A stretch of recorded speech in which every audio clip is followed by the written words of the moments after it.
Having more does not always create the feeling of enough. You can improve your circumstances and still feel the old uneasiness moving beneath them. You can earn more than you once earned, solve a problem that once kept you awake, or finally reach a level of stability you used to imagine would calm you and still find yourself bracing for loss. The numbers may change while the feeling remains. This is one of the quietest contradictions in your inner life. You may know that today is safer than another season was. You may recognize that you have survived difficult months, learned important lessons, and become more capable. You may even have proof that you can handle what comes. Still, part of you may not trust the proof. Part of you may keep looking for the next expense, the next setback, the next reason the ground could shift. It may continue preparing for an emergency that is not happening. It may whisper that whatever you have could disappear quickly, that rest is irresponsible, that enjoying what is here could make you careless. This does not mean you are ungrateful. It does not mean you are negative.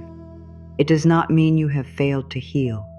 It means that the sense of enough was never created by numbers alone. Numbers can support safety. They can give you choices. They can help you plan, protect, repair, and prepare. They matter in practical life, yet the inner experience of safety is shaped by more than what is present in an account, a paycheck, a contract, or a plan. It is also shaped by what your mind learned to expect. You may have learned that good seasons do not last. You may have learned that relief is followed by surprise. You may have learned that spending is dangerous, asking is embarrassing, and needing support is a weakness. You may have learned to treat every moment of ease as a temporary pause before difficulty returns. When these lessons settle deeply, plenty can arrive without being recognized. Help can be offered without being trusted. Opportunities can appear while your body remains prepared to defend itself. The outer situation speaks one language. The older pattern speaks another. The outer situation may say, "You have time to think."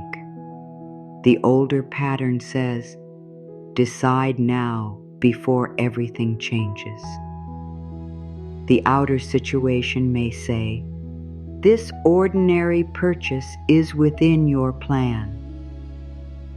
The older pattern says, "You should feel guilty for wanting anything."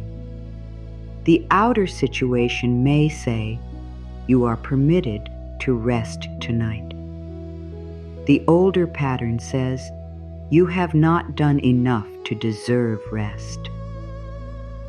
When these two messages meet, the louder one is not always the truer one.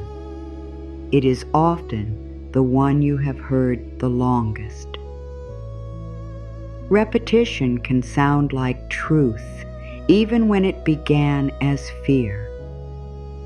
Familiarity can feel like wisdom, even when it is only an old form of protection. This is why you may experience the strange ache of having something and being unable to settle into having it. You may reach a goal and immediately move the goalpost. You may solve one concern and begin searching for another. You may receive praise and quietly dismiss it. You may see progress and focus on the distance that remains. The mind does this when it believes vigilance is what kept you safe. It does not understand that constant worry is exhausting you. It believes worry is evidence of responsibility. It believes tension proves that you care. It believes peace could make you unprepared. You may tell yourself that once everything is handled, then you will relax. Once the next bill is paid, once the next project is completed, once the next decision is settled, once there is a little more set aside, once no one needs anything from you, once you are certain the future will behave. The problem is not that these concerns are unreal. Some of them may deserve attention. Some may require planning, conversations, changes, or professional support. The problem is that your inner permission to rest keeps being tied to a future without uncertainty. Such a future does not exist. Life will always contain movement. There will always be something unfinished, something unknown, something still becoming clear.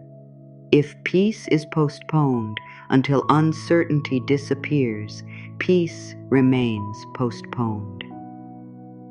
You deserve a steadier foundation than that. You deserve to know the difference between a practical concern and an inherited alarm. A practical concern gives you something useful to do. It may ask you to review, call, learn, compare, decide, or seek guidance. Even when it feels uncomfortable, it can lead toward clarity. An inherited alarm circles without arriving. It repeats the same warning after you have already listened. It asks you to check again, doubt again, prepare again, and withhold from yourself again. It does not create a plan. It creates a state of strain. You may recognize this strain in small moments. You open your banking app with your shoulders already raised. You look at the balance and feel relief for only a few seconds before calculating what could go wrong. You pay for something necessary and still question whether you should have gone without it. You compare prices long after you have found an option that fits your needs. You postpone replacing something worn out because using the broken thing feels more virtuous than meeting your own need. You receive a gift and begin wondering how you will repay it. You are offered help and respond too quickly with, "I'm fine." You are paid for your work and feel an urge to prove that you deserved every part of it. You consider raising your rate, asking for better terms, or naming what your effort is worth, and an old discomfort appears. You may fear that being clear will make you seem difficult. You may fear that asking will make you seem greedy. You may fear that valuing your work will cause others to withdraw their approval. You may know intellectually that fair exchange is healthy, yet still feel safer giving more than was requested and asking for less than is reasonable. Undercharging can look like kindness when it is actually fear of being seen. Overgiving can look like generosity when it is actually an attempt to secure belonging. Refusing support can look like independence when it is actually a way of avoiding vulnerability. The pattern does not always announce itself. It often hides inside qualities you are proud of. You may be hardworking. You may be dependable. You may be thoughtful with resources. You may care deeply about meeting your responsibilities. None of these strengths need to be removed. They only need to be freed from fear. Hard work can remain without self-punishment. Responsibility can remain without constant dread. Carefulness can remain without deprivation. Generosity can remain without abandoning yourself. The purpose is not to become careless. It is to stop treating care as if it must hurt. You may have spent years believing that discomfort proves maturity. You may feel suspicious of choices that make life easier. A smoother path may seem less honorable than a difficult one. Accepting support may feel less respectable than struggling alone. This can shape ordinary decisions in ways you barely recognize. You may choose the more exhausting route because ease feels undeserved. You may delay sending an invoice because naming the exchange makes you uncomfortable. You may avoid opening an important message because uncertainty feels easier than knowing. You may keep ideas private because being visible could lead to judgment. You may stay in an arrangement that no longer respects you because asking for change feels risky. You may wait for confidence before taking action, even though confidence often grows after action begins. At night, these unfinished moments can become louder. The room grows quiet, but the inner account continues. You remember what you spent. You replay what you should have said. You reconsider a decision that was reasonable, and you made it. You imagine conversations that have not happened. You calculate tomorrow before today has fully ended. You revisit an old mistake as though reviewing it once more could change it. Your body is in bed, yet your mind is still standing guard. It scans the day for proof that you missed something. It reaches into the future for problems it could prepare for. It gathers every uncertainty and places it close, as though holding worry nearby could prevent harm. This can become such a familiar ending that you no longer recognize it as a pattern. It may feel like part of being an adult. It may feel like the responsible way to close the day. Yet the thoughts you repeat in those quiet moments do more than describe your life. They influence the emotional posture in which you meet the next one. A mind that rehearses danger does not wake neutral. A mind that rehearses shame does not wake rested. A mind that spends its final waking stretch proving that nothing is secure may open the next day already searching for confirmation. This is not a reason to become afraid of your thoughts. Fear would only add another burden. You do not need to control every sentence that passes through your mind. You do not need to monitor yourself with harshness. A human mind wanders. It remembers, predicts, questions, and tries to complete unfinished experiences. The work is not perfect control. The work is conscious direction. You can begin to recognize the thoughts that are asking to be believed and the thoughts that are asking to be comforted. Not every fearful sentence needs an argument. Some need reassurance. Some need a practical plan. Some need to be released from duty.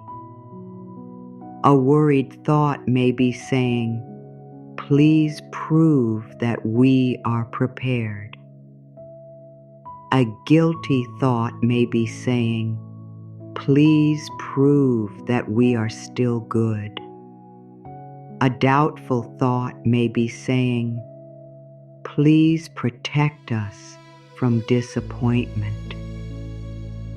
When you hear only the surface sentence, you may fight with yourself.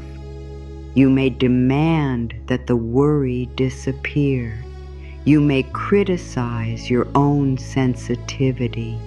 You may repeat positive words while another part of you feels ignored. When you hear the need beneath the sentence, a different response becomes possible.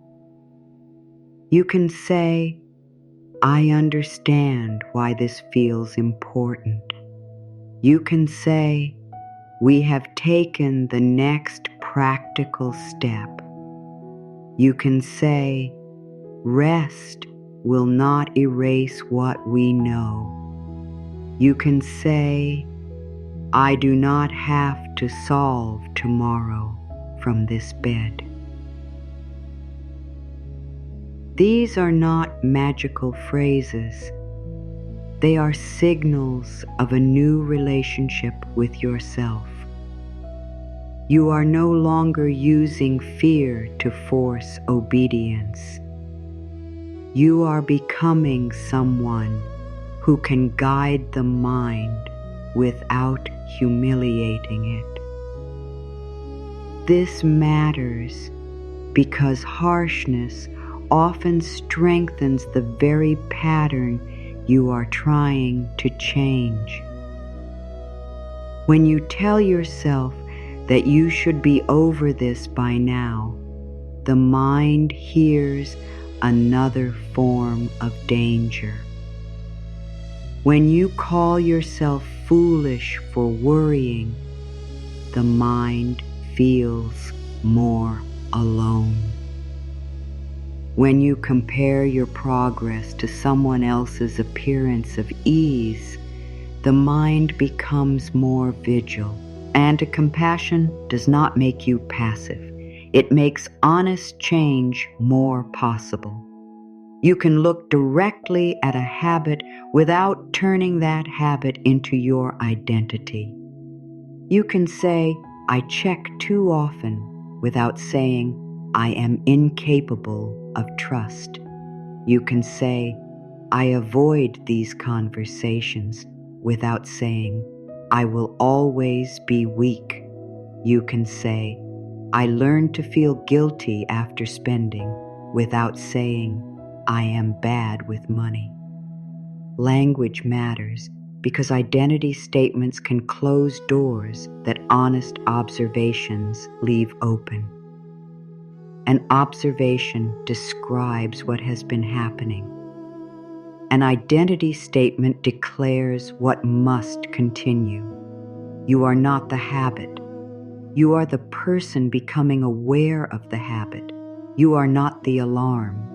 You are the one learning when the alarm is useful and when it can be quiet. You are not the old rule. You are the one who can examine it. This distinction is small enough to miss and strong enough to change the direction of your life. The enough paradox often survives because it has been woven into identity.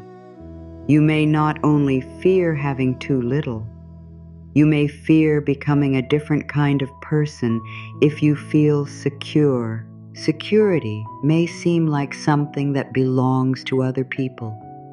Ease may feel foreign. Confidence may feel arrogant. Rest may feel lazy. Asking may feel demanding. Boundaries may feel unkind. Enjoyment may feel irresponsible. When each healthy experience is given a negative name, you naturally move away from it. You may say you want peace while interpreting peace as carelessness. You may say you want support while interpreting support as dependence. You may say you want fair compensation while interpreting self-advocacy as selfishness. The conscious desire moves forward. The hidden interpretation pulls back. This is why effort alone can feel confusing. You may be working hard toward one result while protecting yourself from the emotional meaning you have attached to that result. You may seek greater stability while fearing the visibility that comes with success. You may want to earn more while fearing that others will expect more from you. You may want to be supported while fearing that support creates obligation. You may want to enjoy what you have while fearing that enjoyment invites loss. The conflict is not evidence that you do not truly want a better life. It shows that part of you is still trying to make a better life feel safe. That part deserves patience. It learned through repetition, and it will learn through repetition again. The new lesson does not have to be dramatic. It does not have to arrive as a grand declaration. It can begin as a quieter truth repeated when the old rule appears. Safety can include pleasure. Responsibility can include rest. Care can include boundaries. Support can be welcomed with dignity. Growth can include uncertainty. You do not have to feel complete conviction the first time you meet these truths. A new sentence may feel unfamiliar because it is new, not because it is false. The older pattern has had years of rehearsal. The new one deserves more than a single evening. You may find that your resistance is strongest when the day slows down. During busy hours, tasks can cover the underlying tension. Movement gives the mind somewhere to place its energy. Once the lights are lower and demands become quieter, the hidden rules may step forward. Did you do enough? Did you save enough? Did you plan enough? Did you protect everyone enough? Did you prove your value enough? Did you make the right choice? Will it all still be here tomorrow? These questions appear to seek answers, but many are not satisfied by information. They are expressions of a deeper condition. The fear that your worth, safety, or belonging must be earned again each day. No amount of checking can fully calm a fear that is asking for worthiness. No amount of calculating can settle a fear that believes rest must be deserved. No amount of future planning can satisfy a mind that has not been taught how to recognize the present. This is why you can do everything correctly and still feel behind. You can meet your obligations and still remember only what remains. You can help others and still question whether you have done enough for them. You can make a careful choice and still punish yourself for not finding a perfect one. Perfection becomes attractive when uncertainty feels dangerous. If you can make the perfect decision, you may hope no one can blame you. If you can prepare for every possibility, you may hope nothing can surprise you. If you can need very little, you may hope loss cannot hurt you. If you can give more than anyone expects, you may hope no one will leave. These strategies are understandable.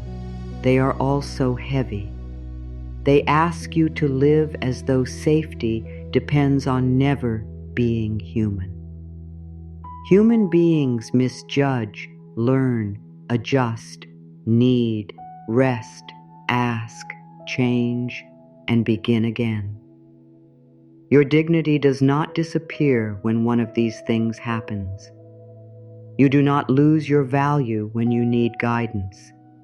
You do not lose your integrity when you enjoy what you have responsibly. You do not lose your goodness when you decline a request. You do not lose your wisdom when you revise a plan. You do not lose your future because one day was imperfect. The old pattern may argue with these statements. It may present examples. It may remind you of seasons when a small mistake had large consequences, when resources were limited, when one unexpected cost changed everything, or when depending on someone led to disappointment. Your history deserves respect. It does not deserve permanent control. What helped you survive one season may not be the rule for every season that follows. Constant alertness may once have helped you react quickly. Self-denial may once have helped you stretch what was available. Silence may once have protected you from conflict. Overwork may once have helped you prove your usefulness in an uncertain environment. These responses were intelligent in context. They were attempts to create order, belonging, or safety with the tools you had. You do not need to shame them. You can thank them and update them.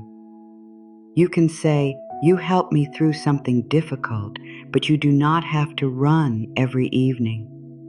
You can say, "We can prepare without rehearsing disaster." You can say, "We can be careful without withholding every comfort." You can say, "We can learn without turning each lesson into a life sentence." The mind changes more readily when it is not being treated as an enemy. It softens when it senses leadership rather than attack. That leadership is not loud. It does not force. It does not deny the practical world. It says, "I will face what is real, and I will not create additional suffering by treating every uncertainty as a threat." It says, "I will take action where action is needed, and I will let rest remain part of responsible living."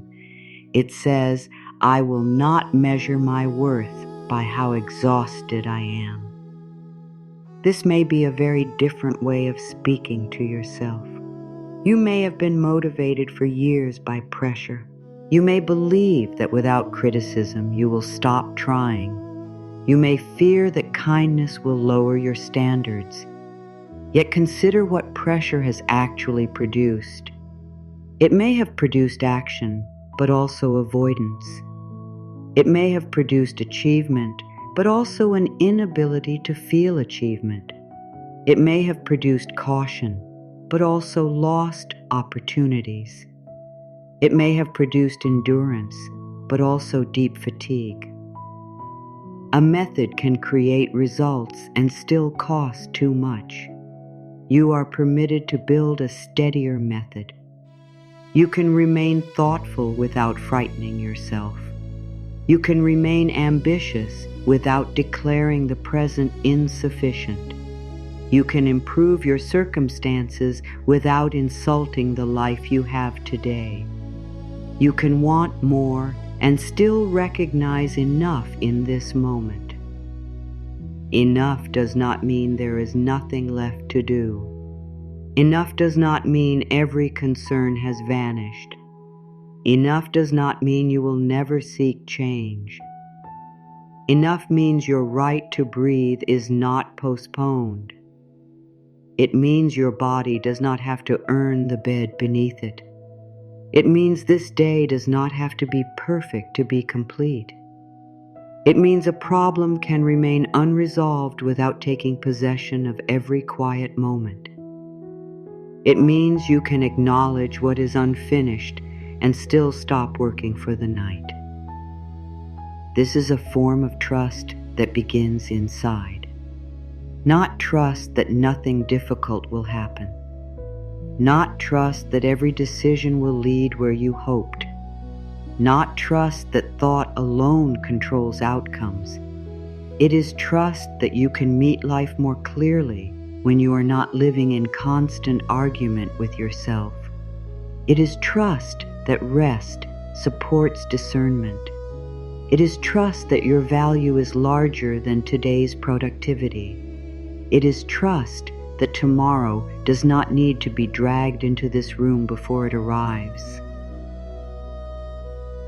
The final waking stretch of the day often reveals what you have been carrying. Nung beneath your busyness, it shows where your attention returns when no one is asking for anything. It shows the sentences that have become automatic. Some nights those sentences may be severe. You should have done more. You should have known better. You cannot relax yet. You are falling behind. You are not prepared. You may have heard them so often that they no longer sound like choices. They sound like facts. Tonight, you do not have to argue with every one of them. Begin by recognizing the voice. Begin by separating repetition from truth. Begin by remembering that an old sentence can be familiar without being wise. The feeling of not enough is not always a report about your circumstances. Sometimes it is a memory speaking in the present tense. Sometimes it is a protective habit that has not realized the day is over. Sometimes it is the mind asking for a new way to close what has been carried. You can learn that new way. You can approach the quiet without turning it into a courtroom. You can look at the day without placing yourself on trial. You can review what matters, choose the next useful step, and leave the rest unforced. You can let one honest task belong to tomorrow. You can let one unanswered question remain unanswered for now. You can let one concern sit outside the center of your attention. Nothing responsible is lost when you stop punishing yourself. Nothing valuable is gained by carrying every problem through the night. You are not abandoning your life when you loosen your grip on it. You are preparing to meet it with a clearer mind. The old uneasiness may still be present. It does not have to disappear before you begin. Healing rarely waits for perfect readiness. It starts when a different response becomes available. The old response says, "Hold everything tightly." The new response says, "Know what matters and stop gripping what cannot be solved here." The old response says, "Your tension keeps you safe." The new response says, "My awareness can guide me without fear." The old response says, "Enough is somewhere ahead." The new response says, "Enough can begin as a way of meeting this moment." You may not fully believe the new response yet. You do not need to pretend. A bridge does not ask you to be on the other side before you step onto it. For now, it is enough to consider that your inner alarm may be repeating an old assignment. It is enough to consider that calm can be learned. It is enough to consider that you can care for your future without sacrificing every peaceful part of the present. It is enough to become curious about what your mind has been rehearsing when the day grows quiet. Curiosity is softer than judgment. Curiosity makes room. Curiosity asks, "Where did this sentence come from?" It asks, "What is this fear trying to prevent?" It asks, "Does this rule still belong in my life?" The answers may not arrive all at once. The They do not need to. Awareness has already begun changing your relationship to the pattern. You are no longer completely inside it. You are able to see it. You are able to name it. You are able to meet it with something other than obedience. That is where the deeper work begins. The deeper work begins when you stop asking what is wrong with you and begin asking what you were taught to expect. Very few people choose their earliest ideas about security. Those ideas usually arrive before there is language for examining them. They are absorbed through tone, repetition, silence, tension, and the way adults respond when resources become part of the conversation. You may have learned through direct statements. We cannot afford that. Do not waste anything. People like us have to work twice as hard. You should be grateful for whatever you get. Never depend on anyone. There is never enough. You may also have learned through moments no one explained. A bill was opened and the whole room changed. A necessary purchase led to an argument. Someone's job became uncertain, and every ordinary choice began to carry tension. A parent worked beyond exhaustion and called it responsibility. A caregiver refused every comfort while making sure everyone else was cared for. Help was accepted with embarrassment. Success was discussed with suspicion. People who had more were criticized, envied, admired, and distrusted at the same time. A child does not stand outside these moments and analyze them. A child feels them. The body remembers the sudden quiet. The mind remembers which subjects made adults afraid. The heart remembers what seemed to threaten connection. From those experiences, conclusions form. Wanting creates trouble. Having needs burdens other people. Safety depends on being useful. Rest must be earned. Support can be withdrawn. Good things carry a cost beyond their price. These conclusions may never have been spoken clearly. They may still have become rules. Children are gifted meaning makers. When information is incomplete, they create an explanation. That explanation is not foolish. It is the best understanding available at the time. If adults became tense whenever a need was expressed, you may have concluded that having needs is dangerous. If praise came mainly when you sacrificed, you may have concluded that self-denial makes you lovable. If affection became warmer when you were helpful, quiet, successful, or undemanding, you may have concluded that belonging depends on performance.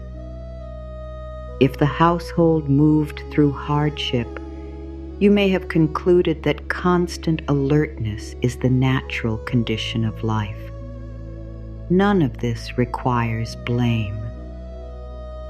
The people who raised you may have been repeating what they had learned. They may have been trying to protect the family with limited options and very little support. They may have carried fears that began long before you were born. They may have loved you deeply and still pass down rules that no longer serve you. Love does not make every lesson accurate. Good intentions do not prevent fear from being inherited. You can honor what someone endured without continuing every response they developed. You can understand why a rule formed and still choose not to live beneath it. This distinction protects you from two extremes. You do not have to pretend your early environment had no effect. You also do not have to make another person the permanent author of your inner life. Acknowledging influence is not surrendering your power. It is how you begin using your power with clarity. When you know where a reaction may have started, you can stop treating it as proof of who you are. You may say, "This reaction makes sense." Then you may add, "It does not have to make every decision." That second sentence is important. Understanding alone can bring relief, but understanding becomes transformative when it changes the way you respond in the present. You may recognize that guilt after an ordinary purchase came from watching others go without. That recognition can help you meet the guilt with compassion. It can also help you review the facts of the present instead of obeying an old emotional rule. Was the purchase planned? Does it meet a real need or add reasonable enjoyment? Does it fit within the choices available to you? Have you ignored your own well-being for so long that normal care now feels excessive? These questions return you to reality. Old reactions often speak in absolutes. Never spend, never ask, never trust, always prepare, always give more, always expect less. The present usually requires more nuance. Sometimes the wisest choice is to wait. Sometimes the wisest choice is to replace what no longer works. Sometimes the healthiest response is to decline. Sometimes it is to ask. Sometimes it is to accept support without creating an emotional debt that no one requested. Healing does not replace discernment. It improves your access to it. When the inner alarm is loud, every choice can feel equally dangerous. You may overthink small decisions and avoid large ones. You may spend hours trying to remove every possibility of regret. No decision can offer that guarantee. A thoughtful choice can still have an unexpected result. A cautious plan can still need adjustment. A sincere effort can still teach through difficulty. The goal is not to become incapable of regret. It is to become capable of learning without destroying your trust in yourself. Self-trust is not the certainty that you will always choose perfectly. It is the confidence that you can respond honestly when new information arrives. You can revise. You can seek advice. You can repair. You can stop. You can begin differently. This is a more durable form of security than demanding flawless foresight from yourself. You may have been taught that mistakes are expensive in one sense. A poor choice may have created hardship. There may have been little margin for error. Adults may have responded to mistakes with fear because they felt trapped by consequences. Your nervous system may still treat each choice as though the same conditions remain. This can happen even after you have developed more knowledge, more support, or more options. The body often updates more slowly than circumstances. That does not make the body defective. It means it has been loyal to what it learned. You can help it learn what is true now. You can review facts before reacting. You can slow a decision without avoiding it. You can ask someone qualified when the issue is beyond your experience. You can create practical systems that reduce unnecessary uncertainty. You can separate a current problem from an old catastrophe. This work is both emotional and practical.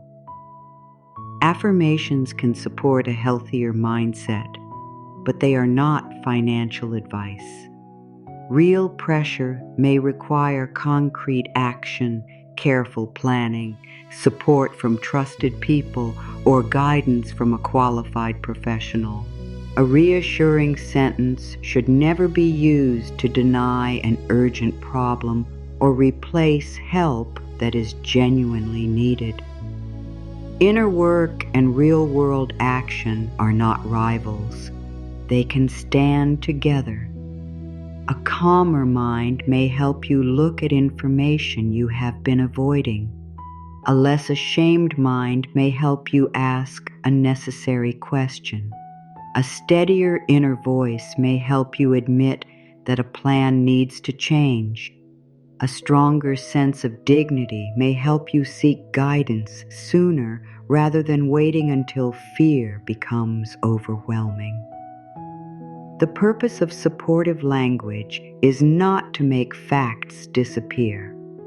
It is to help you meet facts without adding humiliation, panic, or hopelessness. This is where many people misunderstand the role of thought. A thought does not command the world. It does not guarantee an outcome. It does not turn desire into certainty. Thought influences the way you look, interpret, choose, persist, and respond. That influence matters. What you expect can shape what you pay attention to.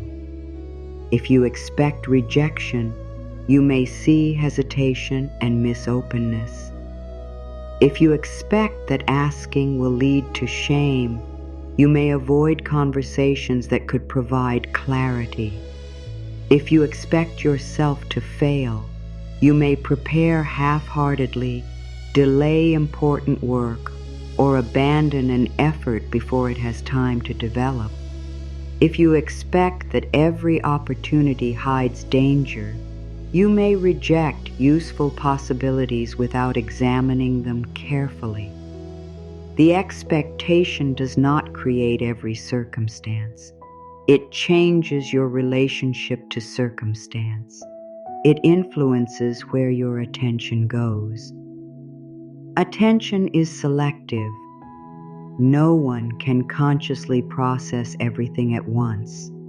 Your mind looks for what seems relevant, especially what appears connected to safety. When your inner world is organized around lack, attention often searches for evidence that confirms it. A delay becomes proof that nothing works. A mistake becomes proof that you cannot be trusted. Someone else's progress becomes proof that you are behind. An unexpected expense becomes proof that stability is impossible. Positive evidence may be dismissed. You handled something well, but it was only luck. Someone appreciated your work, but they were only being polite. You made progress, but it was not fast enough.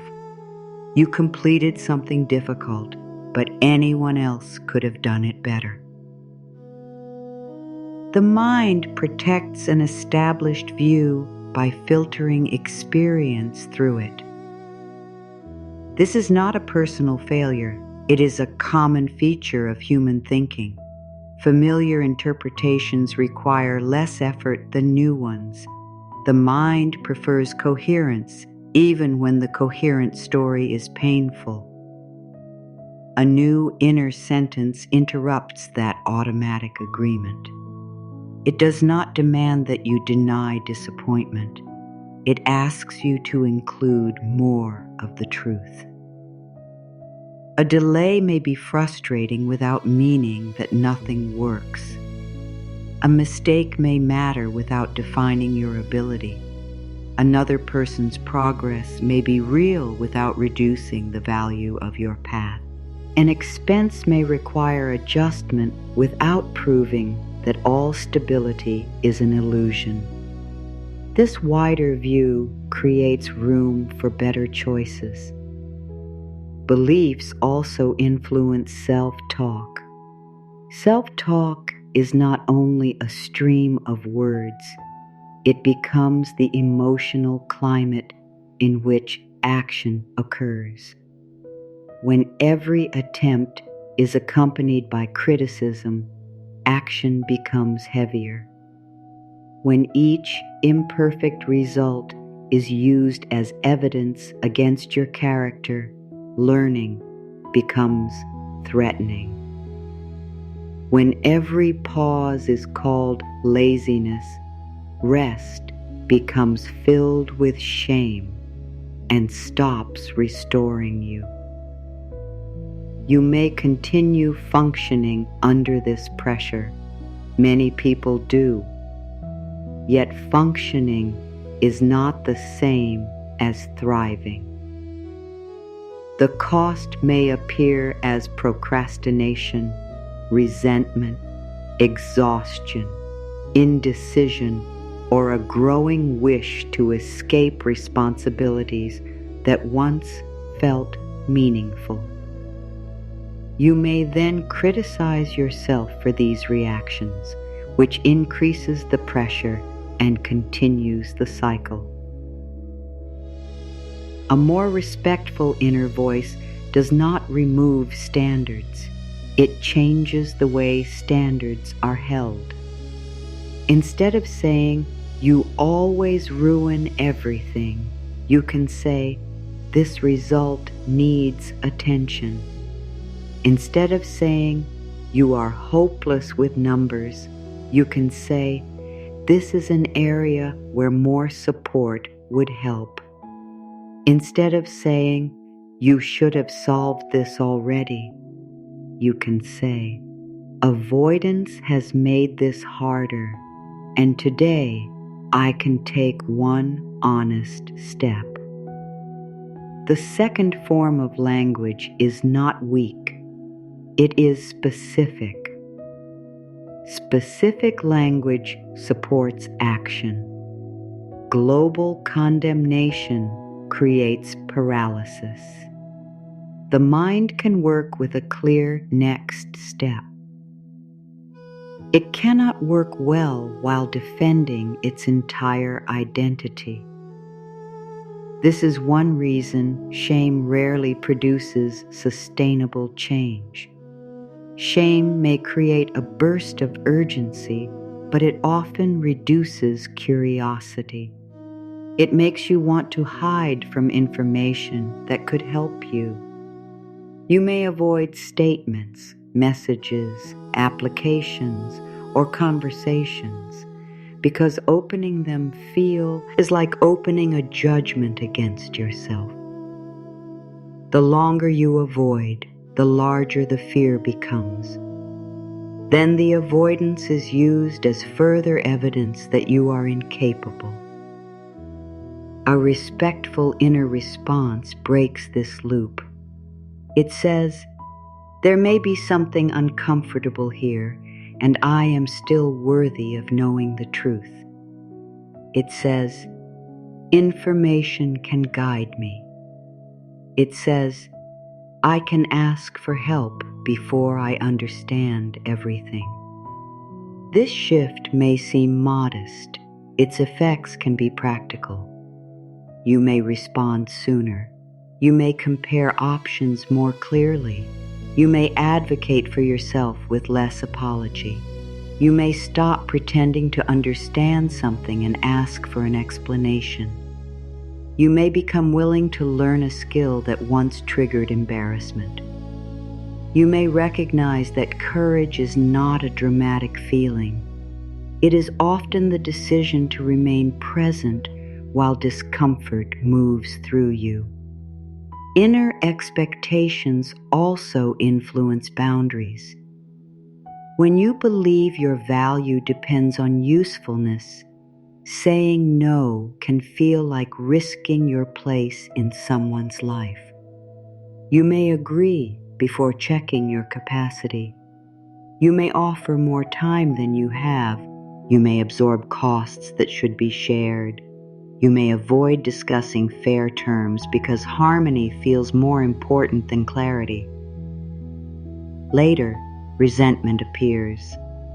You may blame yourself for feeling resentful, but resentment often points toward a boundary that was not expressed. It does not always mean another person has acted badly.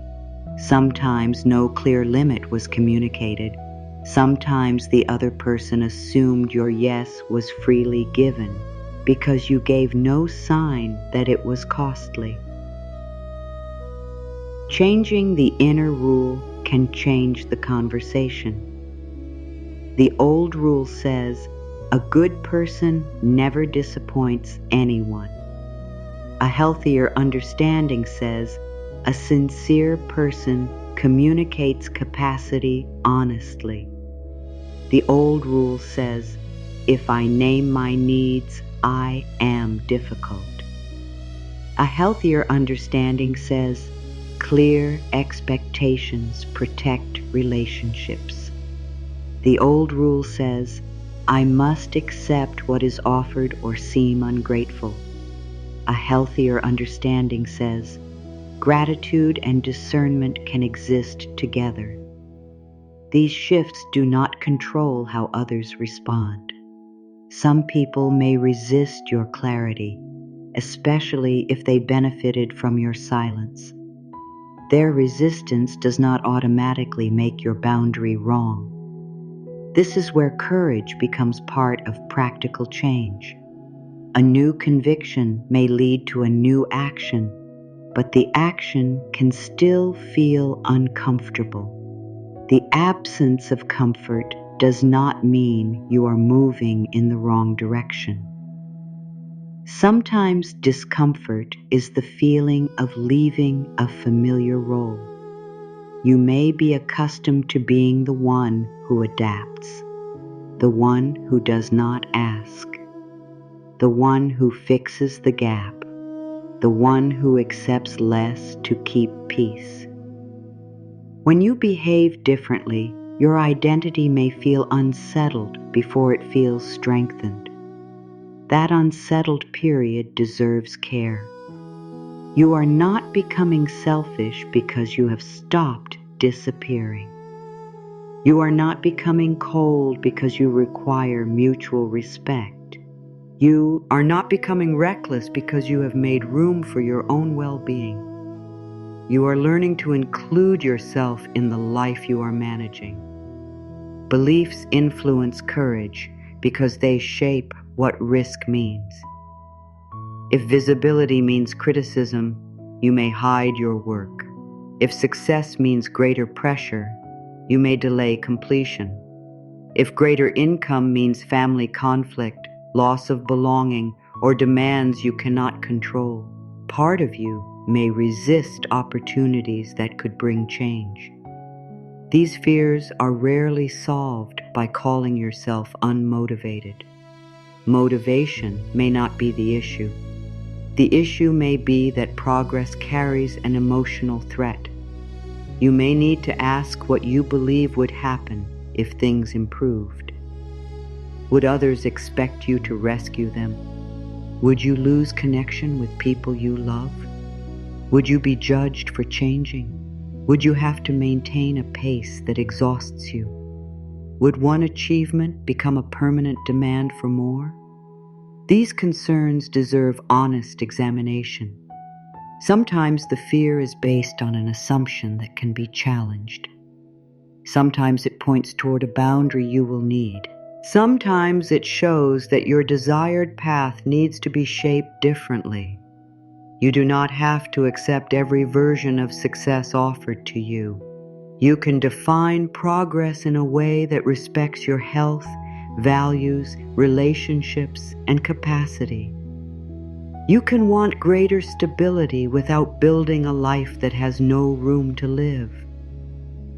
You can pursue meaningful work without making exhaustion your identity. You can welcome support without surrendering your judgment. You can grow without agreeing to every demand growth may attract.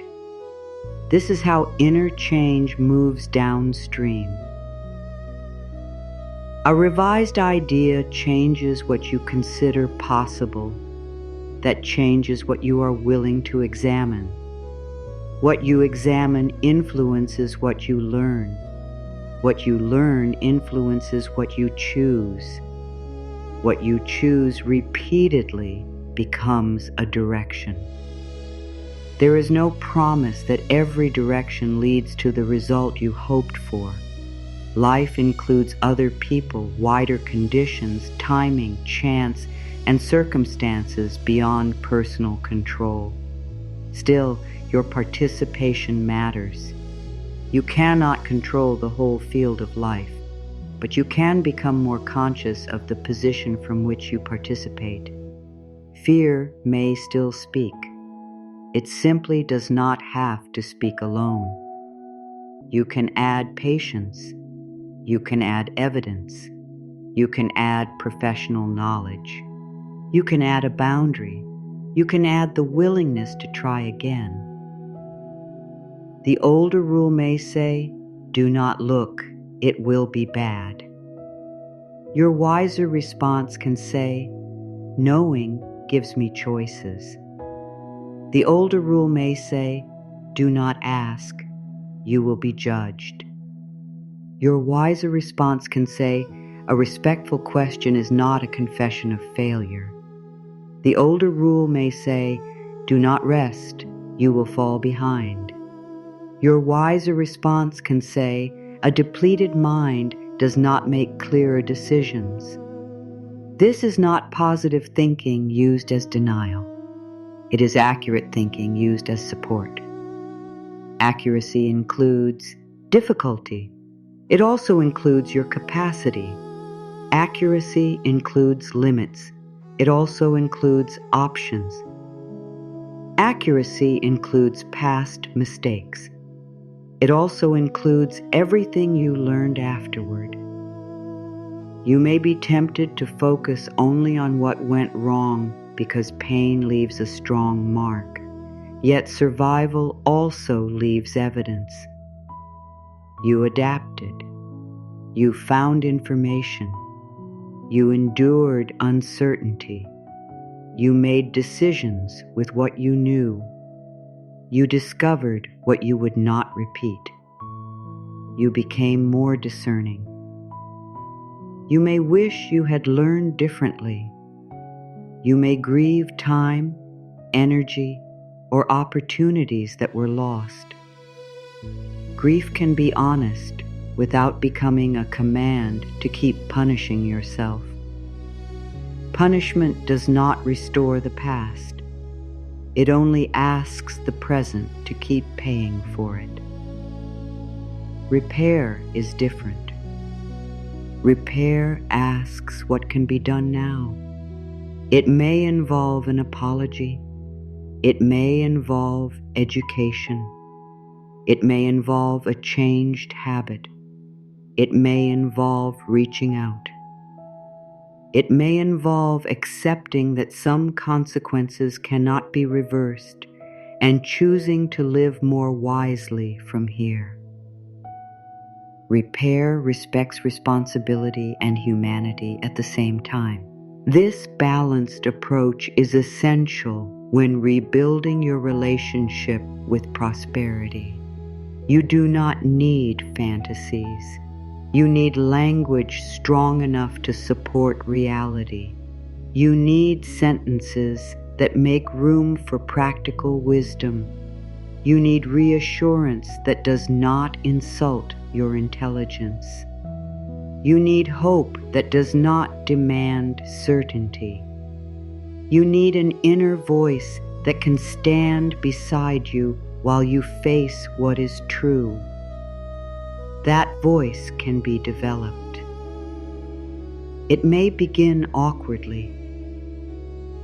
You may hear yourself offering encouragement and feel resistance immediately. You may think, "I do not believe this." That reaction does not end the practice. It gives you useful information. A sentence that feels impossible may be too far from your current experience. You can build a bridge rather than forcing agreement. Instead of claiming perfect confidence, you can say, "I am learning to trust myself with one decision at a time." Instead of claiming complete safety, you can say, "I am creating more steadiness through honest action." Instead of claiming that all fear is gone, you can say, "Fear can be present without making every choice." A bridge sentence respects where you are while pointing toward where you are going. This is how language becomes credible. It does not shout over your experience. It meets your experience and opens it slightly. Each credible sentence gives the mind another possibility to consider. Each considered possibility reduces the old rule's monopoly. The change may be quiet at first. You may catch one harsh thought before it becomes an hour of self-attack. You may wait before saying yes. You may open one message sooner. You may ask one clarifying question. You may stop apologizing for a reasonable need. You may let a small pleasure remain a pleasure instead of turning it into evidence against your character. These moments matter because they make the new understanding lived rather than theoretical. A conviction becomes stronger when it is supported by experience. When you act with a little more self-respect and survive the discomfort, the mind gathers new evidence. When you ask and receive a neutral answer instead of humiliation, the old prediction weakens. When you set a limit and discover that a healthy relationship can hold it, your sense of safety expands. When you make a thoughtful choice without reviewing it all night, you learn that vigilance was not the only thing protecting you. The mind records experience more deeply than argument alone. This is why change asks for patience. You are not replacing a sentence. You are creating a new pattern of evidence. Some days, the older way will return strongly. A difficult conversation, an unexpected cost, or a period of uncertainty may reactivate it. This does not erase your progress. Stress often brings familiar strategies forward. You can recognize them sooner. You can respond with less shame. You can take the practical step required and refuse to turn one hard moment into a prophecy. You can say, "This is difficult. You do not need to add, "This proves I will never be secure." You can say, "I need help." You do not need to add, "This proves I am incapable." You can say, "I made an error." You do not need to add, "This is all I am." The sentence after the fact often determines how much suffering the fact creates. Facts deserve response. Identity attacks deserve interruption. As the evening deepens, your mind may begin reviewing every unfinished detail. This is when the distinction becomes especially useful. You can ask whether the thought contains information or accusation. Information may need to be recorded for tomorrow.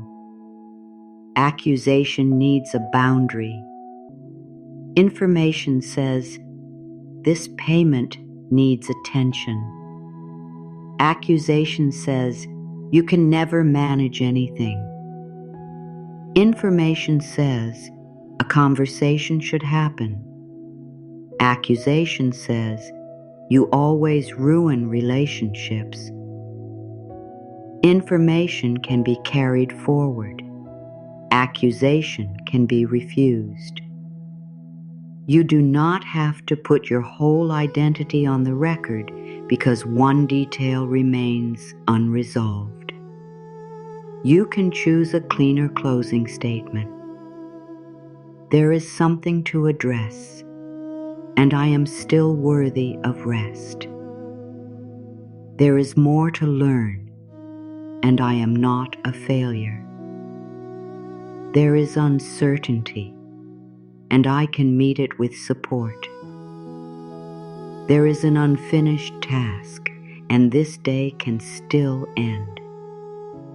These sentences do not erase responsibility. They remove cruelty from responsibility. That is part of the new inheritance you can create within yourself. You can become the voice that does not panic when needs arise. You can become the voice that does not confuse dignity with deprivation. You can become the voice that tells the truth without turning truth into punishment. What was learned in fear can be met with understanding. What was inherited unconsciously can be examined consciously. What once felt permanent can become a pattern you are learning to change. The past may explain the alarm. It does not have to decide what you rehearsed tonight. There is a kind of seed that does not travel by force. It does not push itself into distance. It does not decide the direction. It does not cling to the branch until the whole tree can promise where it will land. A maple key loosens when its season arrives. Its small wing catches the air. It turns as it falls, circling through space with a motion that looks almost effortless. What could not be thrown very far by strength alone can travel beyond expectation because the air takes part. The seed releases. The wind becomes the messenger. This is not passivity. The seed has already formed. It has been held, nourished, and prepared. Its release is not an escape from growth. It is the next expression of growth. There comes a moment when holding is no longer protection. Holding becomes delay. You know this feeling in your own way. You may carry a concern through every room even after you have done what can reasonably be done. You may keep turning a choice over as though the next review will uncover certainty. You may repeat a conversation long after it has ended, searching for a different sentence you could have spoken. The mind says that continued holding proves care. The seed offers another understanding. Care can complete its task and release. Preparation can end. A thought can be acknowledged without being kept in motion all night. The air around the maple key does not ask it to explain every mile. It does not demand that the seed control each turn. The seed meets the current available to it. It spins. It travels. It lets movement happen through relationship rather than strain. Your life also contains forces that do not depend on constant mental effort. Time continues. Other people make choices. Information becomes clearer. Your body restores itself. A conversation unfolds when the hour arrives. An answer that is unavailable tonight may become available through tomorrow's conditions. You do not create these movements by worrying harder. You participate more clearly when you have enough strength to meet them. This is why release is not neglect. Release is the decision to stop using tension where tension has no useful work. You can still remember what matters. You can still make a note. You can still honor a deadline. You can still seek professional guidance when a situation requires expertise. You can still make practical changes. You can do all of this without forcing the mind to carry every detail through its hours of rest. The maple key does not confuse release with disappearance. It carries within itself what has been prepared. It does not leave its nature behind when it leaves the branch. In the same way, you do not lose your intelligence when you stop rehearsing. You do not lose your discipline when you become quiet. You do not lose your concern for the future when you let this hour belong to restoration. What you have learned remains. What you have decided remains. What you need to remember can be recorded somewhere other than in the tension of your body. You can place a task where morning can find it. You can let the night carry only what the night can use. The seed's turning is not frantic. It does not spin because it is afraid. The shape of its wing makes turning the natural response to air. This image can teach you something about the shape of your inner language. Some sentences make the mind drop heavily. Some help it travel with less resistance. A harsh sentence can make one difficulty feel like the whole future.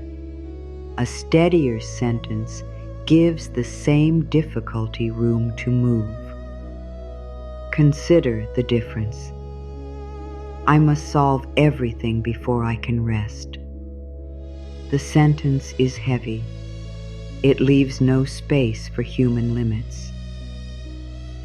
I can complete what is mine for today. The facts may be unchanged, but the inner posture shifts. I cannot afford to make another mistake. The sentence treats learning as danger. I can make careful choices and correct my course. The second sentence creates movement. If I stop worrying, I will miss something. The sentence gives fear a permanent job.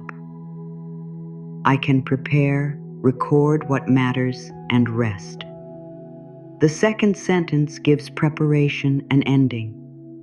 Words do not remove every challenge. They shape the way you stand beside it.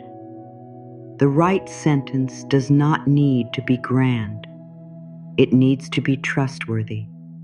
It needs to make space for both dignity and action. It needs to respect the part of you that learned to hold tightly while offering that part a new role. You are not trying to throw fear away. Thrown things often return with force. You are letting fear loosen from the place where it has been gripping. You are letting it move from commander to messenger. A messenger can deliver information. A messenger does not have to rule the house. Fear may tell you that something deserves attention. You can listen for the useful part. Once you have identified the action, the rest of the fear does not need to remain in charge. You can ask, is there something practical to do? If the answer is yes, choose the next appropriate step. If the step cannot be taken until later, record it. If the answer is no, the thought may be asking for comfort rather than action. This distinction is a current of air beneath the seed. It helps the mind travel out of endless circling. You may have been treating every uncomfortable feeling as a command. Anxiety says, check, so you check. Guilt says withdraw, so you withdraw. Doubt says delay, so you delay. Feelings are meaningful, but they are not always instructions. Sometimes a feeling reflects the present. Sometimes it reflects an old expectation. Sometimes it reflects exhaustion. Sometimes it reflects a change that matters to you. Sometimes it is only the echo of a familiar tense. You can respect the feeling without surrendering judgment. That is part of inner maturity. You do not have to deny what you feel. You also do not have to build your whole evening around it. A maple key meets changing air. It may turn left, then right. Its path is not perfectly straight. The movement still carries it onward. Your progress may also turn. You may understand something clearly one evening and feel uncertain again the next. You may make a brave choice and later question yourself. You may set a boundary, then feel guilt. You may accept support, then feel the urge to repay it immediately. You may speak respectfully about your work, then hear the old voice calling you demanding. This does not mean you have returned to the beginning. A changing current is still part of travel. The goal is not to move without feeling. It is to stop interpreting every feeling as proof that you should go back. You can feel guilt and keep the healthy boundary. You can feel nervous and ask the necessary question. You can feel uncertain and take the well-considered step. You can feel unfamiliar with peace and remain with peace long enough for it to become more recognizable. The seed does not wait to feel confident about the air. It is made to meet it. You are also made for more than control. You are made for responsiveness. Control says you must predict each outcome. Responsiveness says you can meet what comes with attention, skill, support, and self-respect.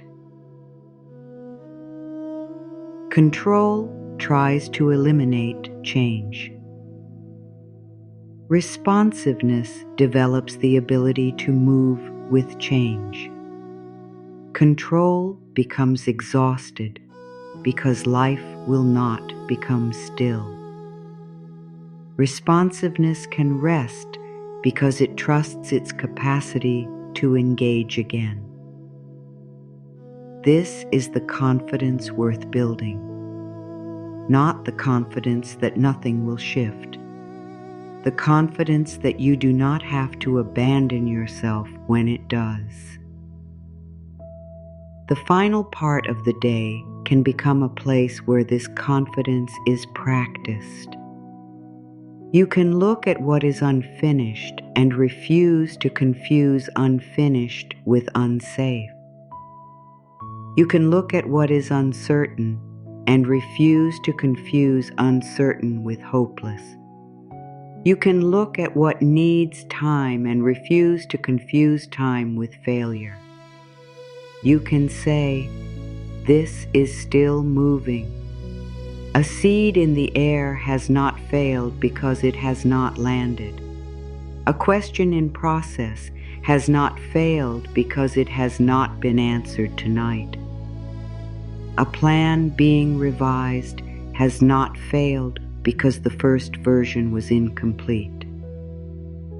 A life becoming steadier has not failed because old fear still visits. Movement does not always look like arrival. Sometimes movement looks like releasing the demand for immediate proof. This can be especially difficult when you have been waiting for relief. You may feel that you have already been patient. You may be tired of process. You may want something solid enough that your body can finally stop preparing for disappointment. Your longing deserves respect. You are not being asked to pretend that waiting is easy. You are not being asked to celebrate every delay. You are being invited to stop adding self-punishment to uncertainty. You can dislike the wait without insulting yourself inside it. You can want improvement without declaring your present self unworthy. You can take action without demanding that action provide instant emotional peace. The maple key does not shout at the wind for changing direction. It continues to turn with what is present. You can also learn to respond to the actual day rather than the day you believe should have happened. Perhaps a plan changed. Perhaps an answer did not come. Perhaps a task took longer. Perhaps someone did not respond as you hoped. Perhaps your energy was lower than expected. The old pattern may call this evidence that you are falling behind. A wiser view says that reality has offered new information. You can use information. You cannot use condemnation. Condemnation narrows the field. It makes the next step harder to see. Information tells you what needs adjustment. You may need more time. You may need clearer expectations. You may need to ask for assistance. You may need to stop an approach that is not working. You may need to accept that another person's answer is beyond your control. You may need to let one outcome leave your hands. Letting an outcome leave your hands is not the same as becoming indifferent. It means you recognize the boundary between participation and command. You can prepare carefully for a conversation. You cannot control every interpretation. You can complete work with integrity. You cannot control every response. You can make a request clearly. You cannot force agreement. You can choose a thoughtful path. You cannot guarantee that the path will remain unchanged. The attempt to control what belongs to life itself creates an impossible responsibility. No wonder the mind becomes tired. It has been assigned the work of wind, time, circumstance, and every other person. You can return each responsibility to its rightful place. Your responsibility is to act with as much honesty and wisdom as you can access. Your responsibility is to seek help when help is needed. Your responsibility is to learn. Your responsibility is to communicate. Your responsibility is to protect your dignity without denying your humanity. The rest is movement you can meet, not movement you must manufacture. The seed gliding on the wind carries no map of the exact ground. Still, it is not empty. It carries possibility within its own small form. You also carry more than fear tells you. You carry memory, but you also carry discernment. You carry past hardship, but you also carry what hardship taught you. You carry uncertainty, but you also carry the capacity to ask, adapt, and begin again. The mind may forget these resources when it is tired. It may reduce the whole self to the current concern. That is why the sentence you choose now matters. It reminds the mind of a larger truth. The core sentence for this evening is, I release fear. Calm carries tomorrow forward. Do not rush to prove it. Let it arrive as a possibility. I release fear. Calm carries tomorrow forward. The sentence does not claim that fear will never return. It does not claim that calm controls events. It says that fear does not need to be the force carrying you into the next day. It says calm can become the inner condition from which you continue. Let the words become less like an order and more like a new shape for the mind. I release fear. Calm carries tomorrow forward. You may feel resistance. A part of you may say that calm has never carried anything. It may argue that effort carried you, alertness carried you, sacrifice carried you, staying awake carried you, thinking through every possibility carried you. Honor the intelligence beneath that protest. There were seasons when effort mattered greatly. There were moments when vigilance helped. There were sacrifices you made because options were narrow. You do not have to erase those truths. You are changing the assignment, not rewriting history. Effort can carry the tasks that require effort. Calm can carry the mind between tasks. Alertness can respond to actual danger. Calm can return when danger has passed. Sacrifice can be chosen when it reflects your values. Calm can help you know when sacrifice has become self-erasure. You are not replacing action with stillness. You are removing fear from work it performs poorly. Fear is not a wise accountant. It exaggerates every future cost. Fear is not a fair judge. It ignores context. Fear is not a reliable planner. It creates urgency without sequence. Calm is not perfect knowledge, but it gives knowledge room to speak. A quieter mind can compare. A quieter mind can listen. A quieter mind can ask a better question. A quieter mind can recognize when outside guidance is needed. This is how calm carries tomorrow forward. It supports the person who will meet tomorrow.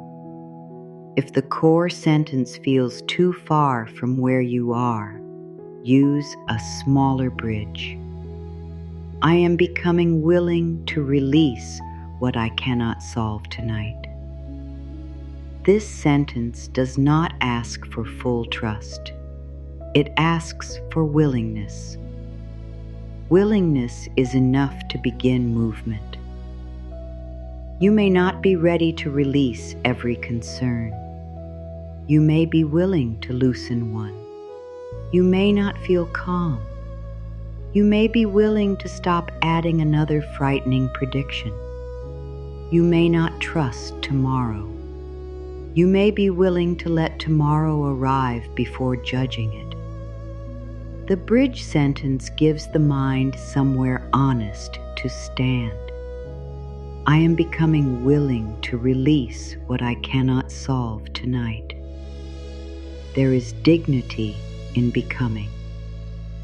Becoming does not pretend the work is finished. It recognizes direction. You are becoming more able to separate a task from an accusation. You are becoming more able to hear fear without obeying every command. You are becoming more able to distinguish planning from rumination. You are becoming more able to end the day without finishing the future. This is real progress. It may not produce a dramatic feeling. It may appear as one less check, one less replay, one decision to place the phone down, one moment of unclenching the jaw after realizing there is nothing more to do tonight. Small releases teach the body. The body has known what gripping feels like. It can learn the difference. You may feel holding in your forehead. You may feel it behind the eyes. You may feel it in the tongue pressing against the roof of the mouth. You may feel it in the chest as though part of you is leaning toward a problem. You may feel it in the hands, even when the hands are empty. You do not need to force these places to relax. Force can become another form of holding. You can recognize the effort and stop renewing it. The forehead does not need another thought. The eyes do not need another search. The tongue does not need to prepare another explanation. The chest does not need to lean toward tomorrow. The hands do not need to grasp what is not here. The maple key does not fight gravity. It finds movement within it. You do not have to fight your tiredness tonight. Tiredness is not an obstacle to healing. It may be the body asking you to stop making consciousness carry what can be set down.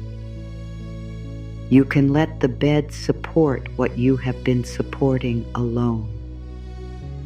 You can let darkness remove the demand to keep watching. You can let silence become open space rather than a place where fear performs. You may hear an old thought again. That is all right. The wind can touch the seed more than once. Each time the thought returns, you can meet it with the same steady distinction. Is there an action for now? If yes, take it or record it. If no, release the demand to solve it here. The mind may return again. You can return again too, not with anger, not with disappointment, with leadership. This does not require repeating words mechanically. It requires remembering the direction. Fear does not carry tomorrow well. Calm prepares you to meet it. You may have believed that tension was the price of preparedness. Now you are learning that preparedness can have another texture. Preparedness can be a note placed where you will see it. Preparedness can be a question written for someone qualified. Preparedness can be reviewing facts at an appropriate time. Preparedness can be deciding what you will not do while distressed. Preparedness can be sleeping before an important conversation. Preparedness can be admitting that you need support.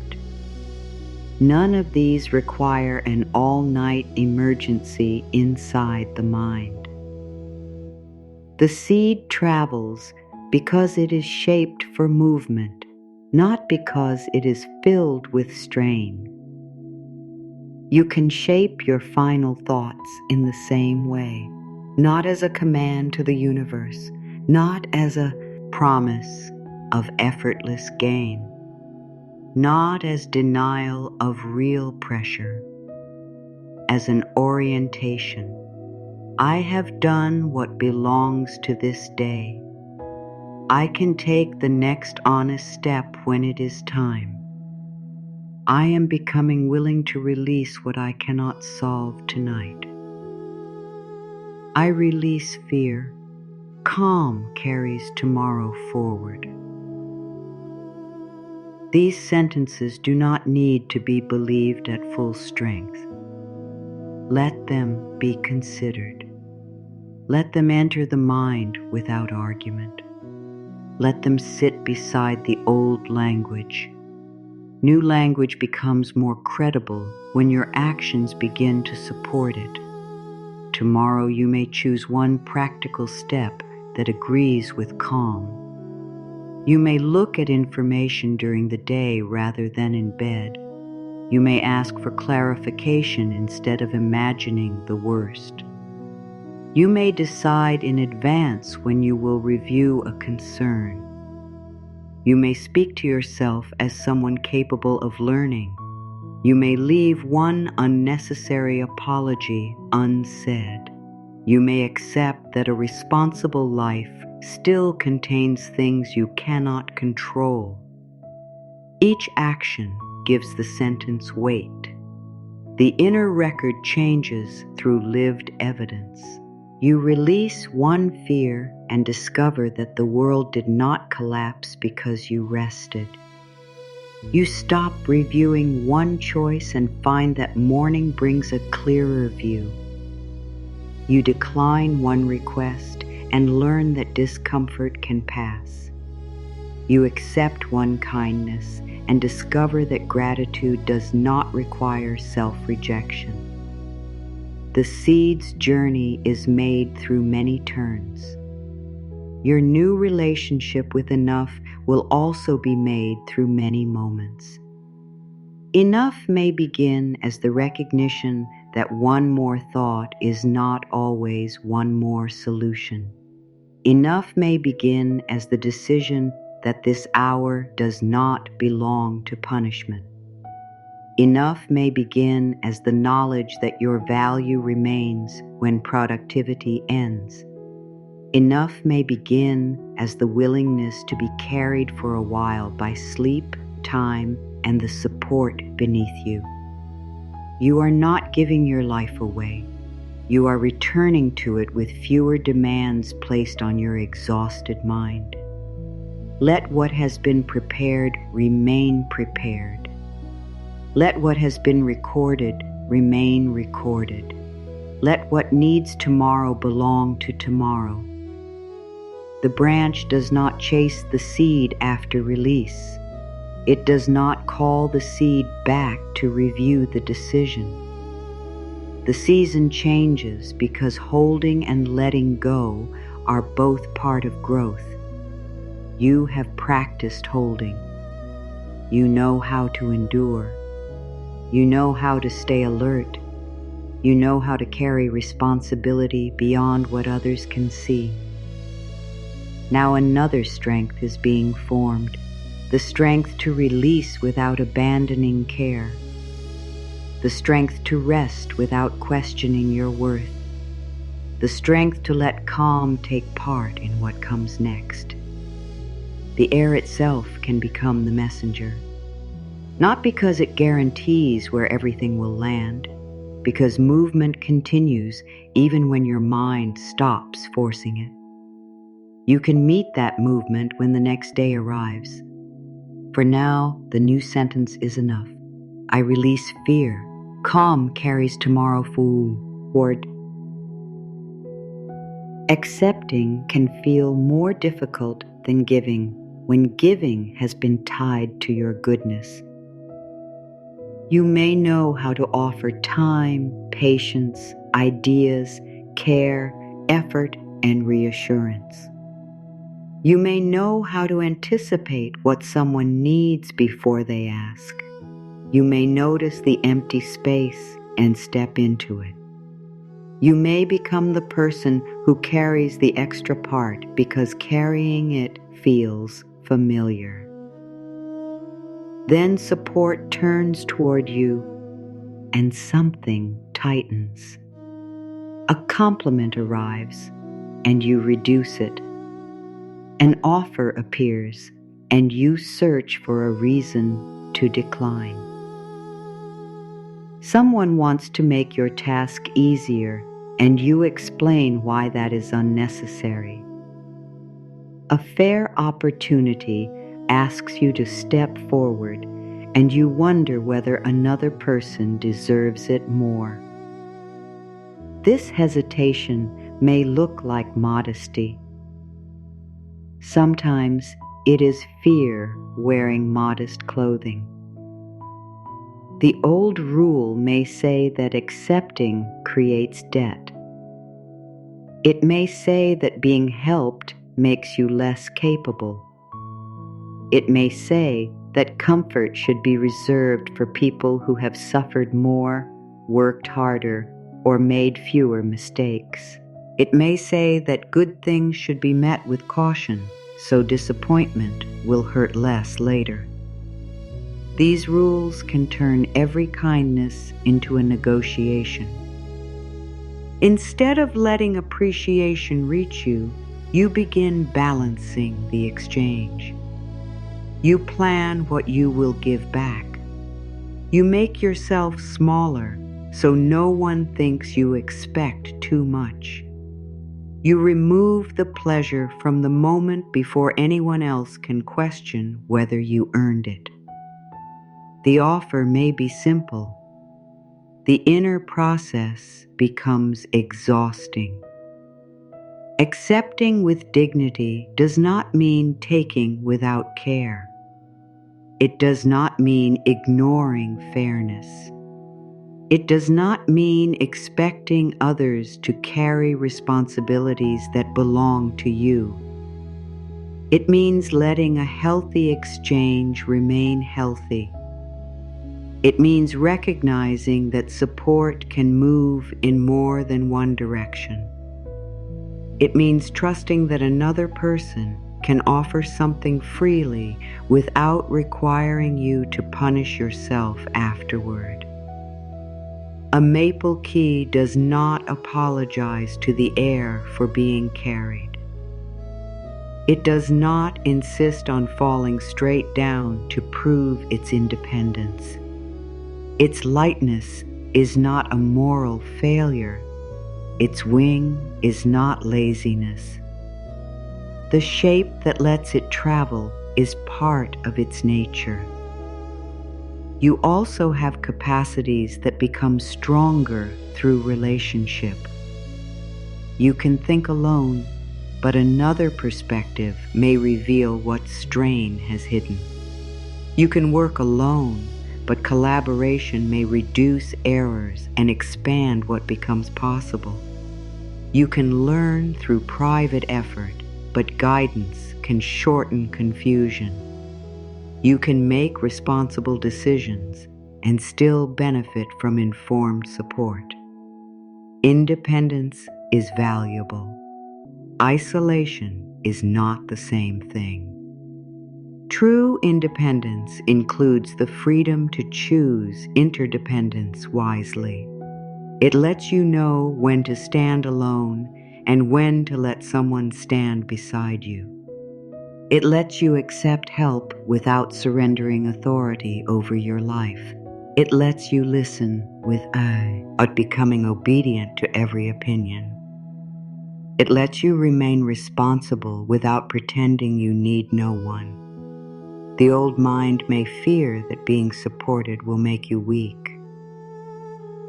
A steadier understanding recognizes that appropriate support can make you more capable.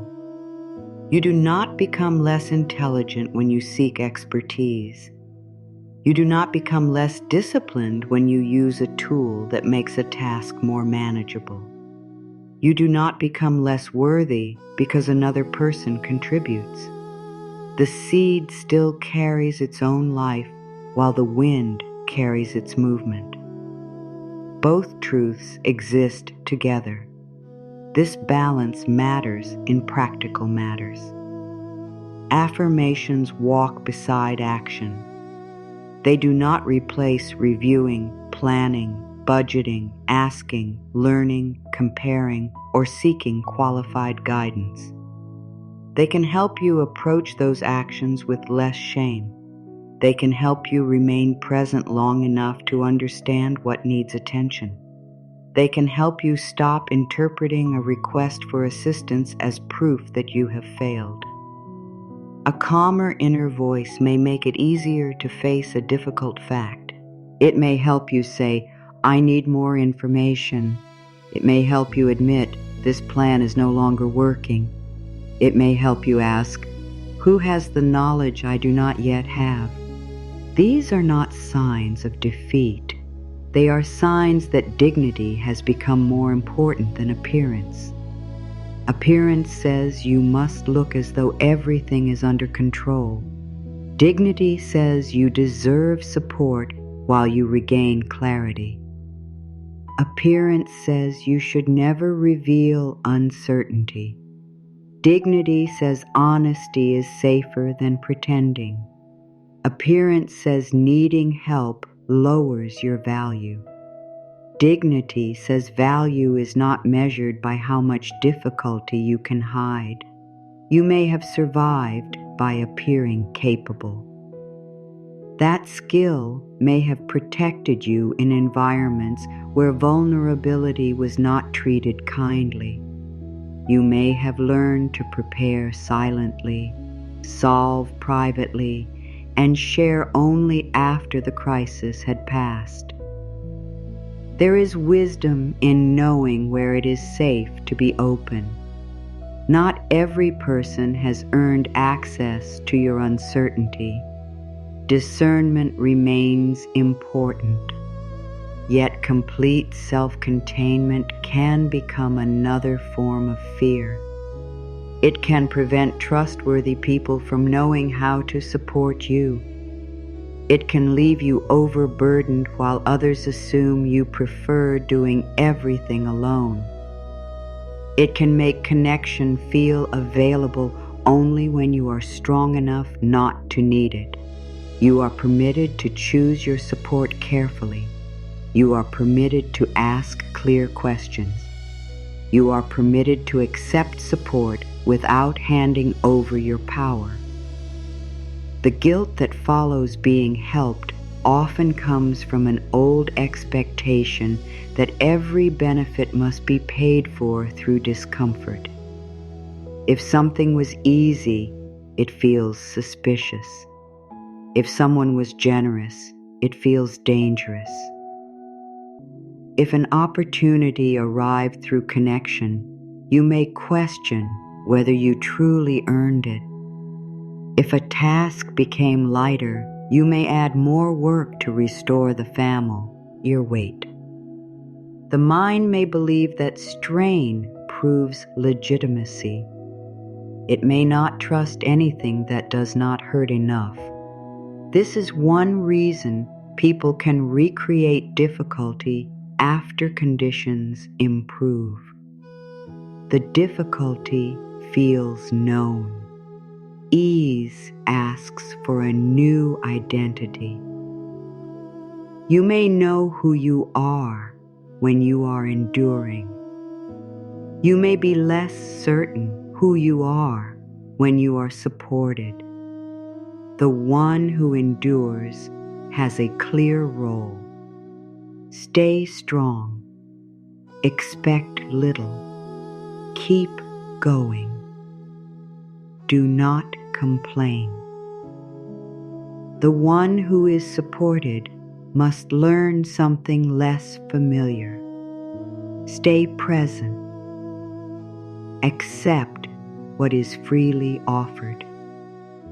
Name what you need. Keep your boundaries. Let appreciation remain. This new role is not passive. It asks for honesty. It asks you to know the difference between healthy assistance and an exchange that compromises your values. It asks you to accept without becoming beholden. It asks you to decline without becoming ashamed. Acceptance is not saying yes to everything. A seed does not follow every current forever. It meets the air available in its season, then reaches the ground that receives it. You also need ground. You need values that hold you. You need limits that let you recognize which offers support your life and which ones pull you away from yourself. An offer may be generous and still not be right for you. An opportunity may be impressive and still ask for a cost you do not want to pay. A gift may carry expectations that need to be clarified. A request may sound urgent and still deserve a thoughtful answer. Dignified acceptance includes choice. You do not have to accept from fear of seeming ungrateful. You do not have to refuse from fear of owing. You can pause long enough to understand what is being offered. You can ask what is expected. You can decide from clarity rather than reflex. This is how boundaries protect both giving and acceptance.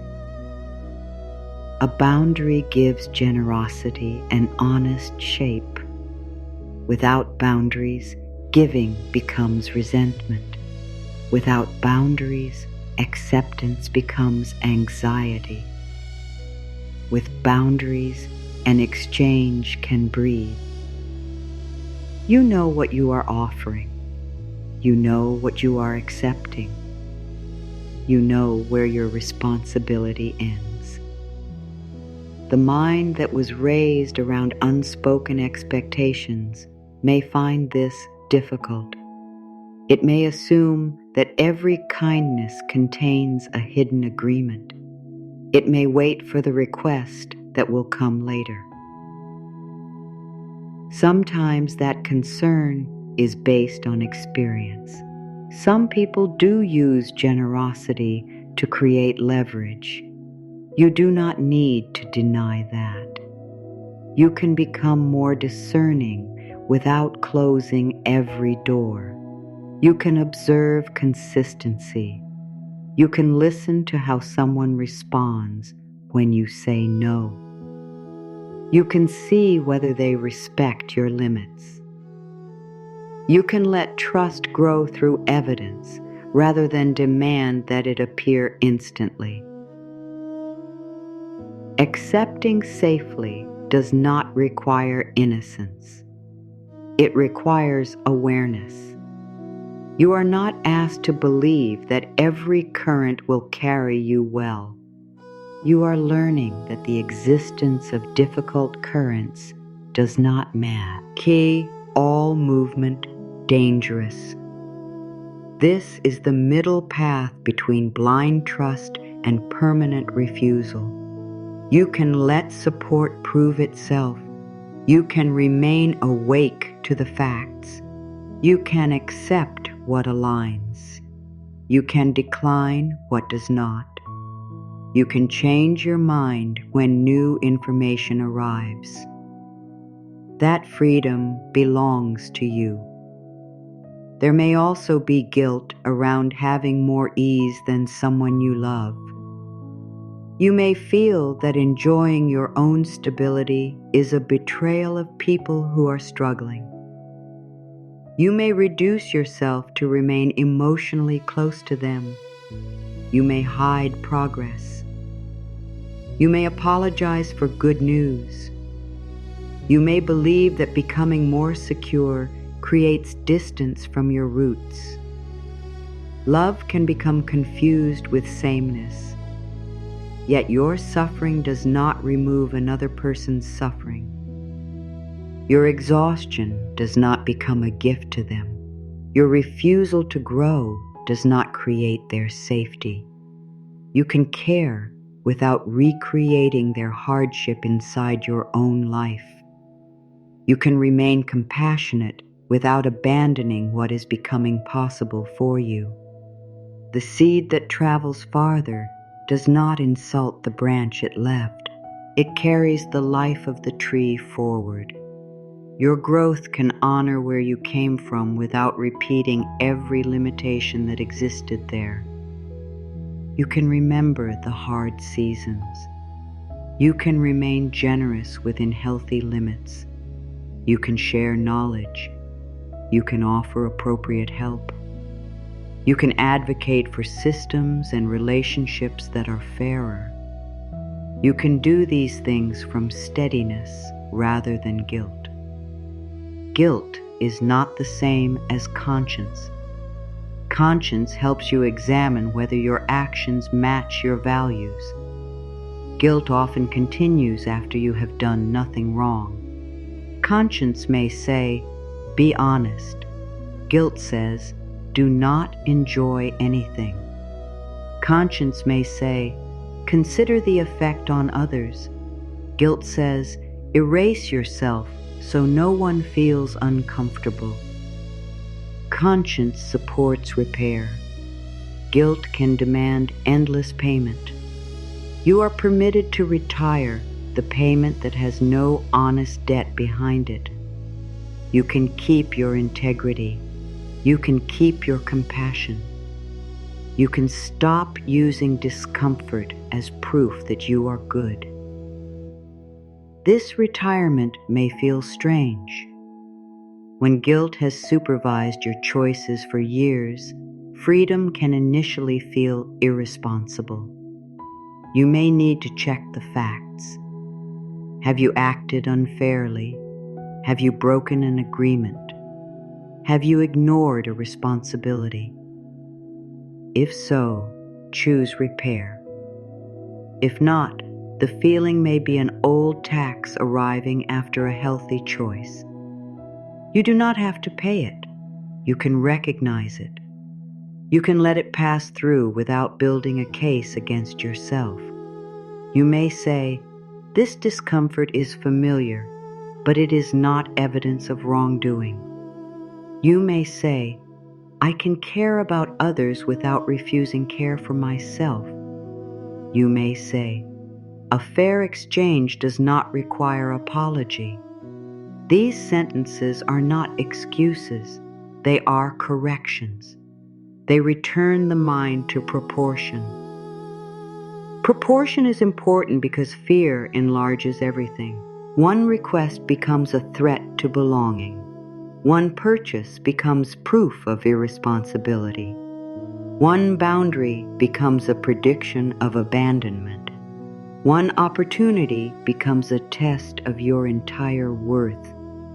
A calmer view restores scale. A request is a request. A purchase is a choice to review. A boundary is information. An opportunity is something to assess. Your whole identity does not need to enter every decision. You can make choices without putting your value at risk each time. This is part of the deeper meaning of enough. Enough is not only a quantity. It is the end of constant self-justification. It is the recognition that you do not need to prove your right to exist before meeting an ordinary need. It is the understanding that responsibility and kindness can include you. You may still want greater security. You may still have real goals. You may still need to change habits or seek support. Enough does not close the future. It stops the future from being used as a weapon against the present. The maple key does not wait to become a forest before its journey matters. Its movement has value before the final result is visible. Your honest steps also matter before they become a completed outcome. The conversation you begin matters. The question you ask matters. The limit you express matters. The information you face matters. The night you stop punishing yourself matters. You may not see the full direction yet. Movement can still be real. This is why receiving permission from yourself is so important. No one else can permanently grant what your inner rules keep revoking. Someone may praise you, and the old rule will dismiss it. Someone may offer rest, and the old rule will create another task. Someone may tell you that you deserve fair treatment, and the old rule will argue that your case is different. External reassurance can help, but the inner decision must eventually join it. You must become willing to stop prosecuting yourself. You must become willing to let a kind fact remain on the record. You did something well. Let it be true. You handled a difficult moment with more wisdom than before. Let it count. You asked for help. Let that be strength. You changed your mind after learning more. Let that be maturity. You rested before reaching complete exhaustion. Let that be responsibility. The old rule may attempt to add a qualification. Yes, but it was not enough. Yes, but someone else did more. Yes, but you should have known sooner. you can decline the qualification. Not every good thing needs to be reduced before it is accepted. This does not make you arrogant. Arrogance inflates the self by denying reality. Self-respect includes reality without denying the self. You can know what you did well and what still needs work. You can be proud and teachable. You can appreciate progress and remain committed. You can welcome support and retain responsibility. These are not contradictions. They are signs of a more complete inner life. When this practice has helped the mind loosen, you can continue with the Ascension Mornings Nights playlist, letting another steady reflection meet you at the edge of rest or at the beginning of a new day. For now, there is nowhere else you need to go. This moment is enough for this part of the work. You can let the idea of receiving become less complicated. Receiving can be listening.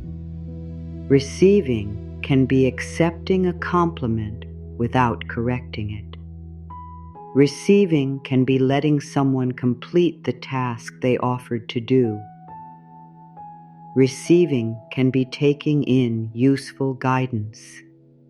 Receiving can be resting when the work has reached its natural stopping point. Receiving can be recognizing that support does not cancel strength. The mind may still search for the hidden price.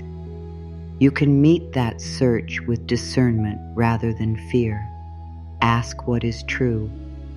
Ask what is expected. Ask whether the exchange respects your values, then let the answer guide you. You do not need an old reflex to decide before the facts arrive. The seed meets air through its own shape. You meet support through yours. Your shape includes experience. It includes judgment. It includes boundaries. It includes the right to say yes. It includes the right to say no. It includes the right to wait until you understand. You do not need to flatten yourself into someone easier to carry. Healthy support does not require you to become less real. It does not ask you to hide your needs, silence your questions, or surrender your voice. Anything that demands your disappearance is not the kind of receiving you are learning. You are learning to receive while remaining whole. You are learning to accept without becoming indebted to fear. You are learning to let ease exist without creating a punishment afterward. You are learning that dignity can be present on both sides of an exchange. This learning will touch practical choices. You may become more willing to ask what your work is worth. You may become more willing to discuss expectations early. You may become more willing to seek guidance before a concern grows. You may become more willing to accept a fair outcome without immediately raising the standard you must meet next. You may become more willing to enjoy a reasonable comfort without turning the experience into a moral examination. These shifts do not promise a particular result. They support a more honest participation in your life. They reduce the friction created by shame. They give courage more room. They help you act from values rather than old alarm. The wind does not carry the maple key by arguing with it. Movement becomes possible because the seed is no longer attached to the place where holding was once necessary. There may be attachments in your inner life that have also completed their purpose. The need to prove you can do everything alone. The need to earn rest through depletion. The need to repay every kindness immediately. The need to hide progress. The need to become smaller so others remain comfortable. You can loosen from these without condemning the person who once needed them. That person was trying to remain safe. You can offer a new form of safety now. Safety through clear agreements. Safety through informed choices. Safety through boundaries. Safety through practical preparation. Safety through knowing that a feeling of guilt does not always require obedience. Safety through the confidence that you can respond if circumstances change. This is steadier than the promise that nothing will change. Life moves, the air shifts, plans turn. What matters is not controlling each current. What matters is meeting movement without abandoning your dignity. You can receive support and remain capable. You can welcome ease and remain responsible. You can let good moments reach you and remain prepared for life. You can stop treating relief as a threat. The mind may need to hear this more than once across many evenings. That is not failure. A seed turns many times while traveling. Each turn is part of the same release. Each time you refuse unnecessary guilt, the new direction strengthens. Each time you accept a fair exchange, the mind gathers evidence.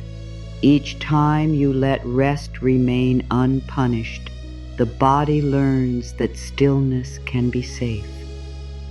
Each time you ask for appropriate help, you teach yourself that honesty can support action. This is how the inner record changes, not through one perfect declaration, through repeated experiences of dignity. The old sentence says, "I must carry everything to be worthy." The new sentence says, "I can remain worthy while support carries part of the way." The old sentence says, "Ease must be repaid with strain."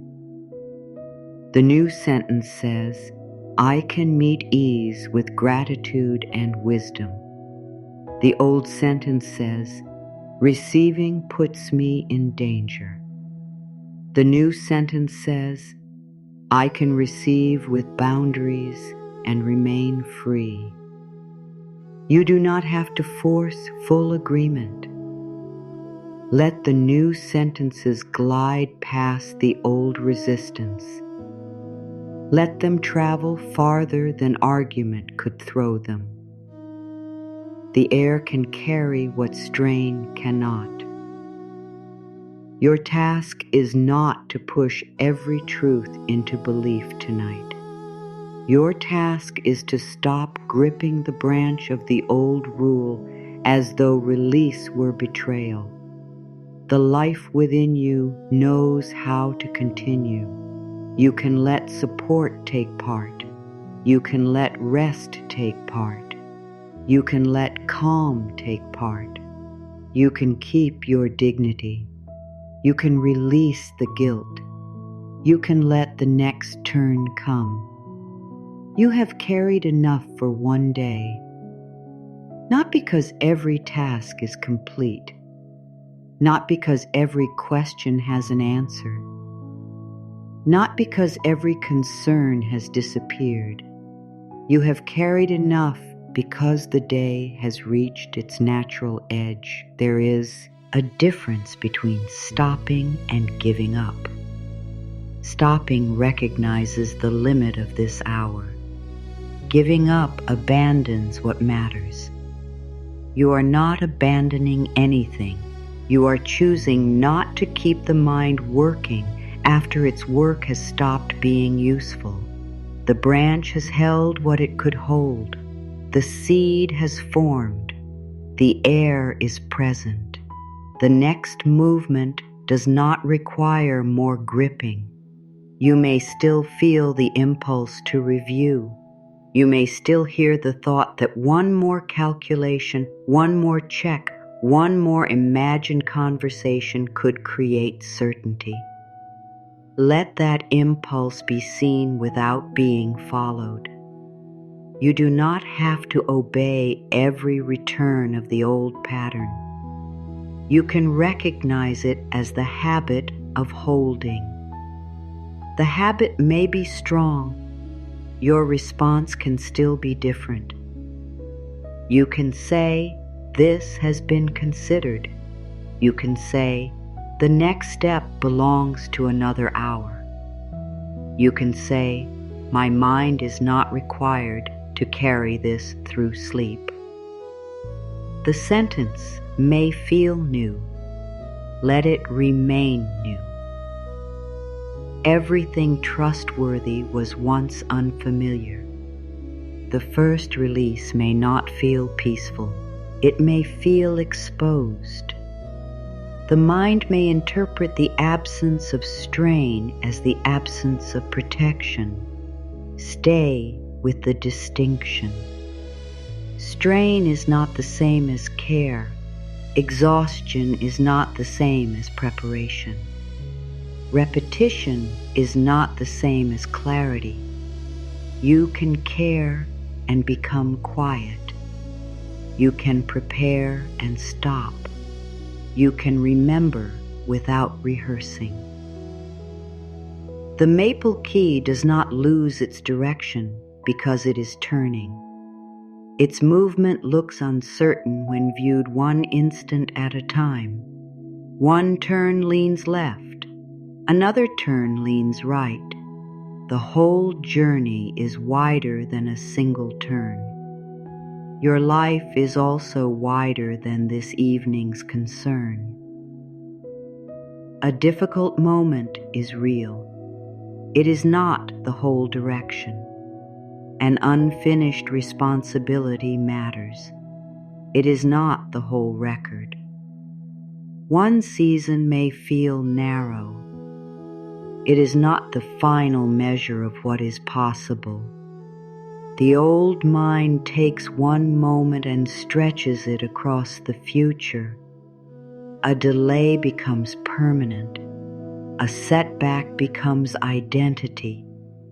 A fear becomes prediction. You can interrupt this expansion. You can return the moment to its true size. This is a concern.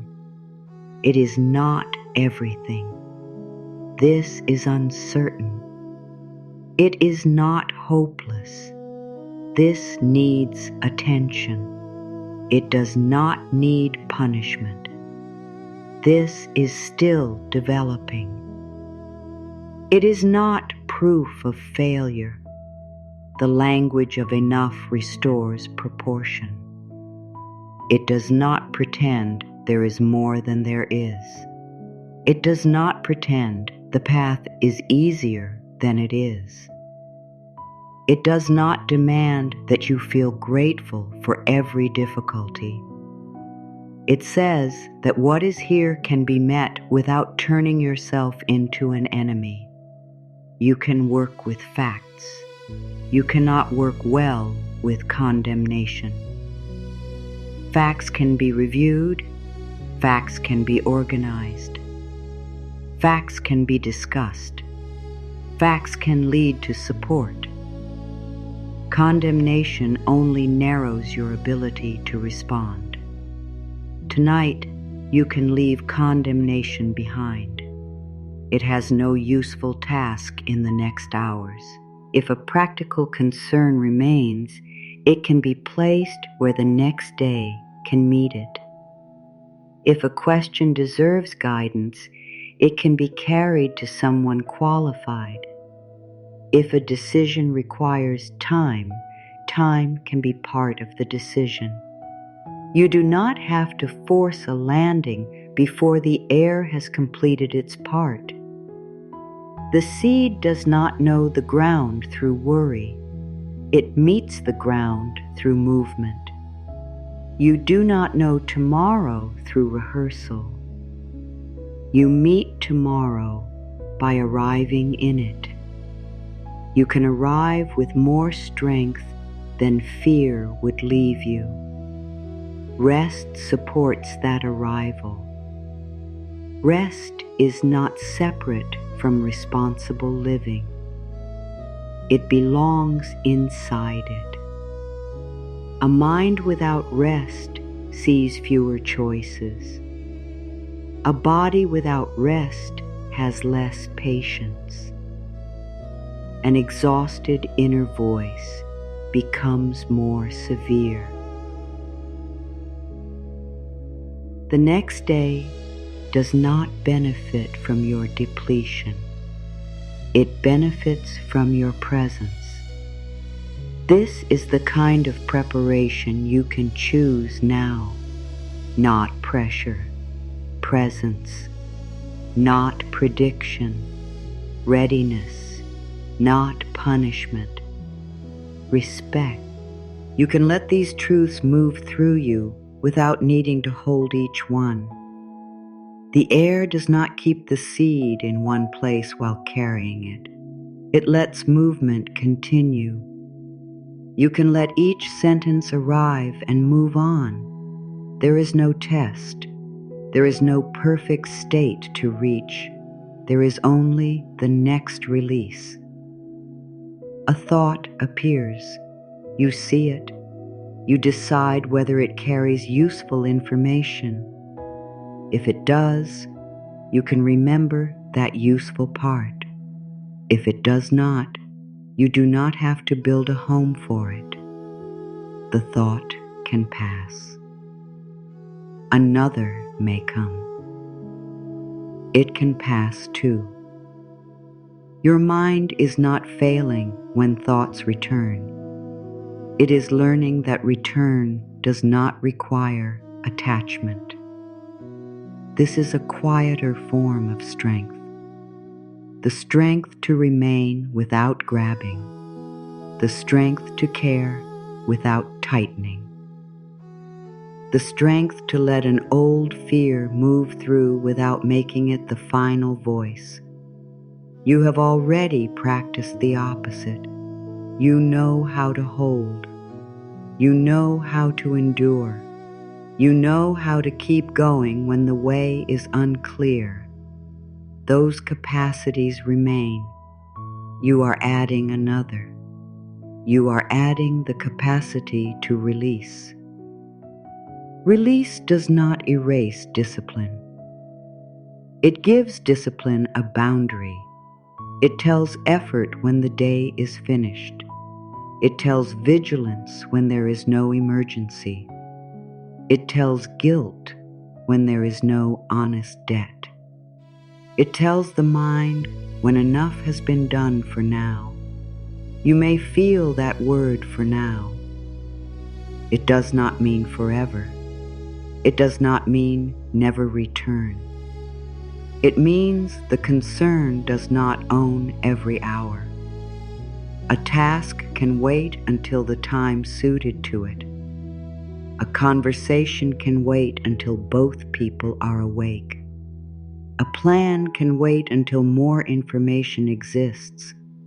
A decision can wait until the body is not exhausted. For now is a complete form of wisdom. You do not need permanent certainty to rest temporarily. You do not need to solve the whole future to close one evening.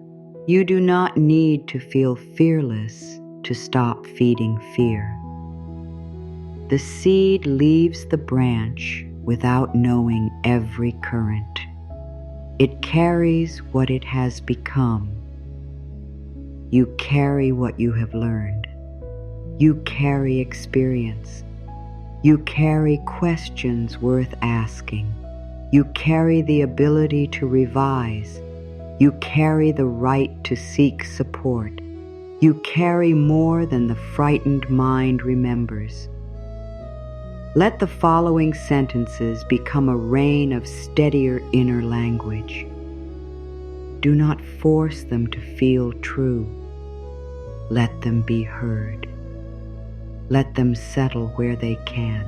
I am safe enough to become quiet. I can meet facts without shaming myself. I trust myself to learn. I can ask for clear guidance. I deserve fair and respectful exchange. I can plan without rehearsing disaster. I can rest before everything is finished. I make room for wiser decisions. I do not need fear to prove that I care. I can meet uncertainty with dignity. I am becoming steadier in practical ways. I can change a pattern without blaming my past. I am worthy while I am learning. I can accept support and remain strong. I can say no without abandoning love. I can say yes without abandoning judgment. I let fair opportunities be considered calmly. I value my effort without exaggerating it. I can speak clearly about what I need. I can face difficult information with support. I release the habit of constant self-accusation. I do not measure goodness through exhaustion. I can enjoy what fits my values. I let ordinary comfort remain ordinary. I can be responsible without being afraid. I trust thoughtful action more than panic. I can correct my course. I can begin again without humiliation. I respect the limits of this day. I leave tomorrow's work for tomorrow. I let time reveal what is not clear yet. I am open to useful knowledge. I am open to honest conversation. I am open to appropriate help. I can hold boundaries and keep compassion. I let progress count. I let rest count. I let learning count. I let support count. I choose dignity. I choose steadiness. I choose clarity. I choose enough. I am here. I am held. I can rest. I release. I soften. I trust. Enough now. Quiet now. Rest now. The words have become shorter because the mind no longer needs to explain everything. It does not need another argument. It does not need another proof. It can receive the direction without carrying the whole sentence. Enough now. Quiet now. Rest now. You do not need to repeat them with effort. Let them remain like seeds already in motion. The air can carry them farther than force. You have done the part that belongs to conscious effort. You have listened. You have recognized. You have chosen another direction. Now the body can begin its own descent. The forehead can stop preparing. The small muscles around the eyes can release their watch. Oh, the mouth does not need to form another defense. The jaw does not need to hold the answer. The tongue can rest. The throat can be free of explanation. The shoulders do not need to carry tomorrow's shape. The arms can become heavy. The hands can remain empty. Nothing needs to be gripped. The chest does not need to lean forward. The heart does not need to prove its courage through tension. The stomach does not need to solve what the mind could not solve. The back can be met by the surface beneath it. The hips can stop bracing. The legs have nowhere else to go tonight. The feet have completed their distance. Your body does not have to understand every word. It knows the difference between holding and being supported. Let support become more noticeable.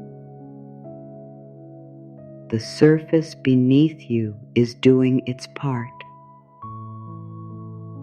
You do not have to press yourself downward. You do not have to make sleep happen. You can stop interfering with rest. The seed does not command the air. It meets it. You do not command sleep.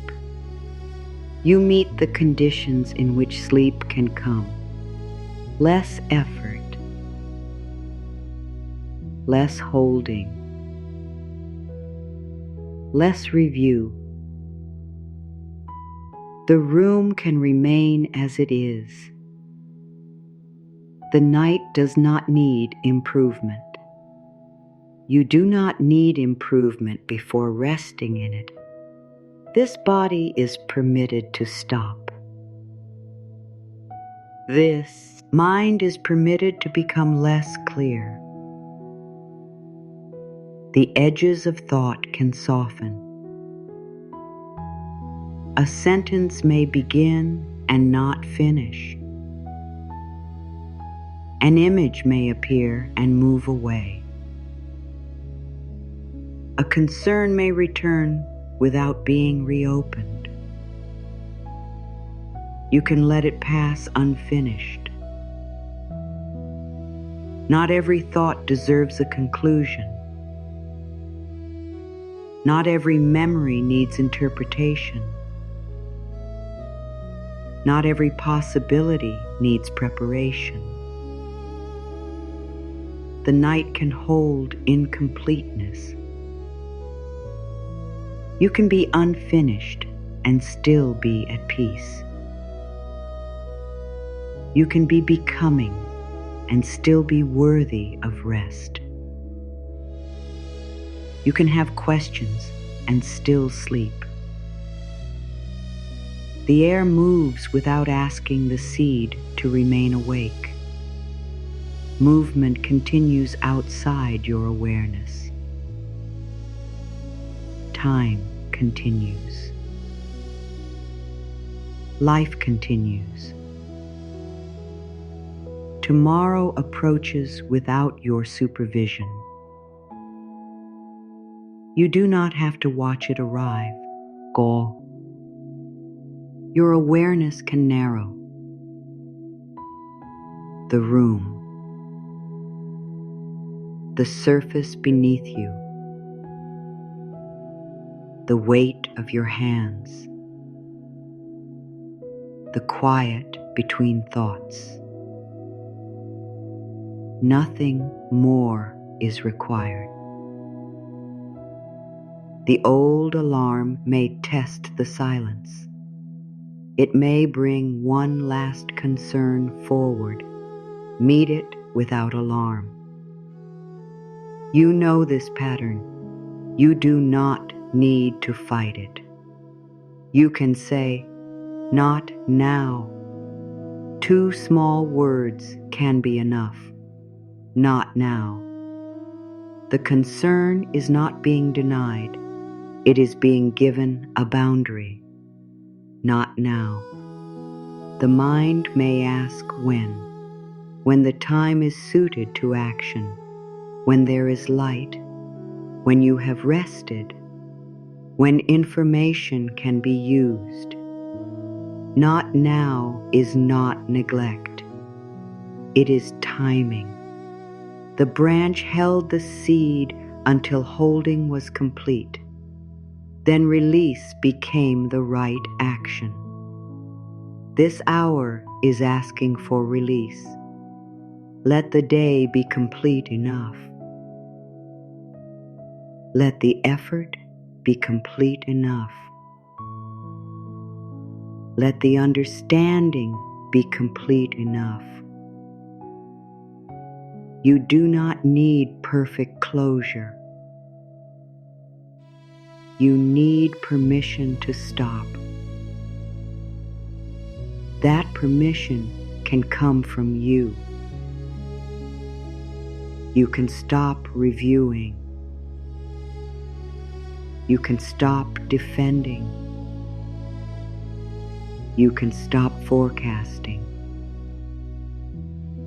You can stop proving. The air is here. The bed is here. The dark is here. You are here. That is enough for this moment. The body grows quieter when it is no longer waiting for another command. Do not command it. Do not inspect it. Let it find its own way downward. A little higher. A little less alert. A little farther from the day. Thoughts become lighter. The body becomes heavier. The two do not need to move together. The mind can drift. The body can settle. The breath does not need to be changed. It already knows how to continue. You are not responsible for each breath. You are not responsible for each beat of the heart. Life is already moving within you without conscious control. Let that truth be comforting. You do not have to manage everything for it to continue. Some movement is carried. Some repair is carried. Some restoration is carried. The seed travels because the air participates. You rest because the body participates. You do not have to perform sleep. You only stop performing wakefulness. The last pieces of the day can loosen. The face softens. The shoulders lower. The hands grow still. The legs become quiet. The mind loses interest in finishing. Nothing is lost. Nothing important is abandoned. The next honest step remains available when the next day arrives. For now, there is only this release. Fear can loosen. Calm can carry. The air can take what strain cannot. You do not need to follow it. You can rest. Rest does not need to be earned again tonight. The day has already asked what it was going to ask. Some of your answers were clear. Some were incomplete. Some may change when new light arrives. Nothing useful is gained by forcing another answer from a tired mind. You can let the unfinished remain unfinished without turning it into danger. You can let uncertainty remain open without filling it with the worst conclusion. You can let one concern move beyond the reach of conscious effort. The seed has loosened. The air has taken part. There is no need to chase what has already begun to move. You may still sense the old wish to follow every thought to its ending. You may feel the mind reaching after what it released, trying to call it back for one final inspection. Let the reaching become slower.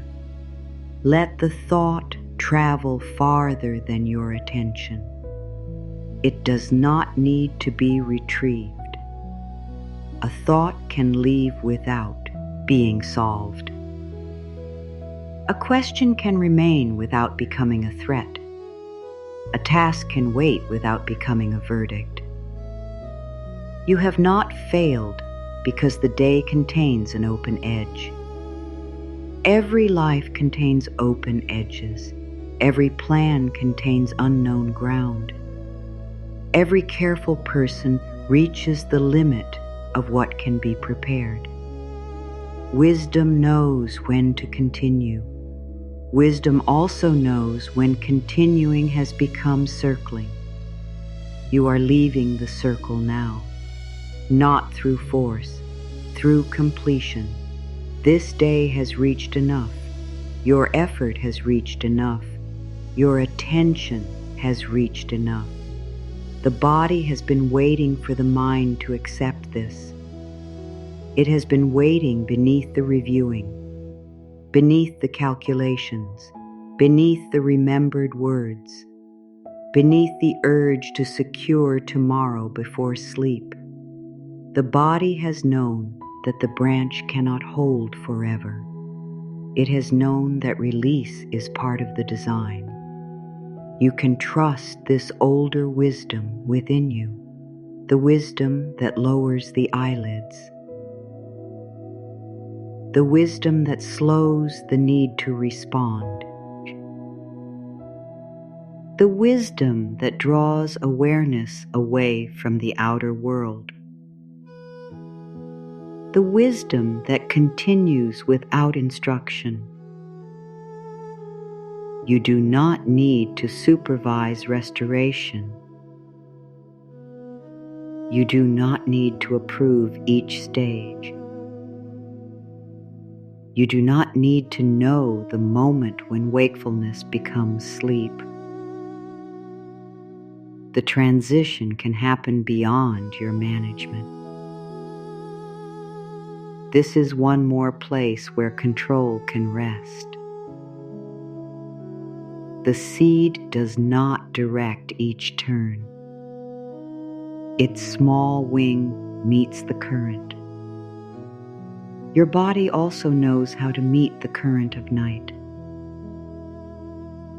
The muscles can release in their own order. The breath can find its own depth. The mind can lose its grip on sequence. Words can become sound. Sound can become distance. Distance can become quiet. There is no demand to reach quiet quickly. You are already moving toward it. Even a returning thought is part of the descent when you do not climb inside it. Let it appear. Let it turn. Let it pass beyond the branch. You do not have to follow. The concern may tell you that forgetting it would be dangerous. You are not required to forget. Resting is not forgetting. The next day can return what needs attention. A written reminder can return it. A calendar can return it. A trusted person can return it. The world contains many ways to remember that do not depend on keeping the body tense. Your mind is permitted to stop being the only container. Let the systems you have created do their part. Let tomorrow do its part. Let time do its part. Let other capable people do theirs. The old pattern may have made you responsible for every part. You may have believed that if you loosened, everything would fall. Look at what is supporting you now. The surface beneath your body. The room around you. The ordinary continuity of night. The breath arriving without being summoned. The heart continuing without instruction. You have never carried all of life by conscious effort. You could not. Life has always been participating. You may not have recognized its participation because your attention was trained on what might go wrong. Tonight, participation can be felt as support, not a promise that every outcome will please you, not a claim that difficulty has ended. Support means you do not have to meet every part of life at the same time. You meet this moment. Later, you meet the next. This moment asks very little. It asks for no argument. It asks for no performance. It asks for no proof. It asks you to remain where you are while wakefulness becomes less important. The face can forget its expression. The brow can lose the shape of concern. The eyes can stop searching behind closed lids. The jaw can become uncommitted. The throat can release the words it never needed to speak. The shoulders can return the weight they borrowed from tomorrow. The hands can stop preparing to hold. The fingers can be still. The chest can be open without being alert. The stomach can stop anticipating. The back can trust what supports it. The legs can become distant. The feet can disappear from attention. The body does not need to be perfect to rest. It does not need to feel completely comfortable. It does not need to become empty of every sensation. Sleep can arrive beside imperfection. It can arrive beside an unanswered question. It can arrive beside a difficult season.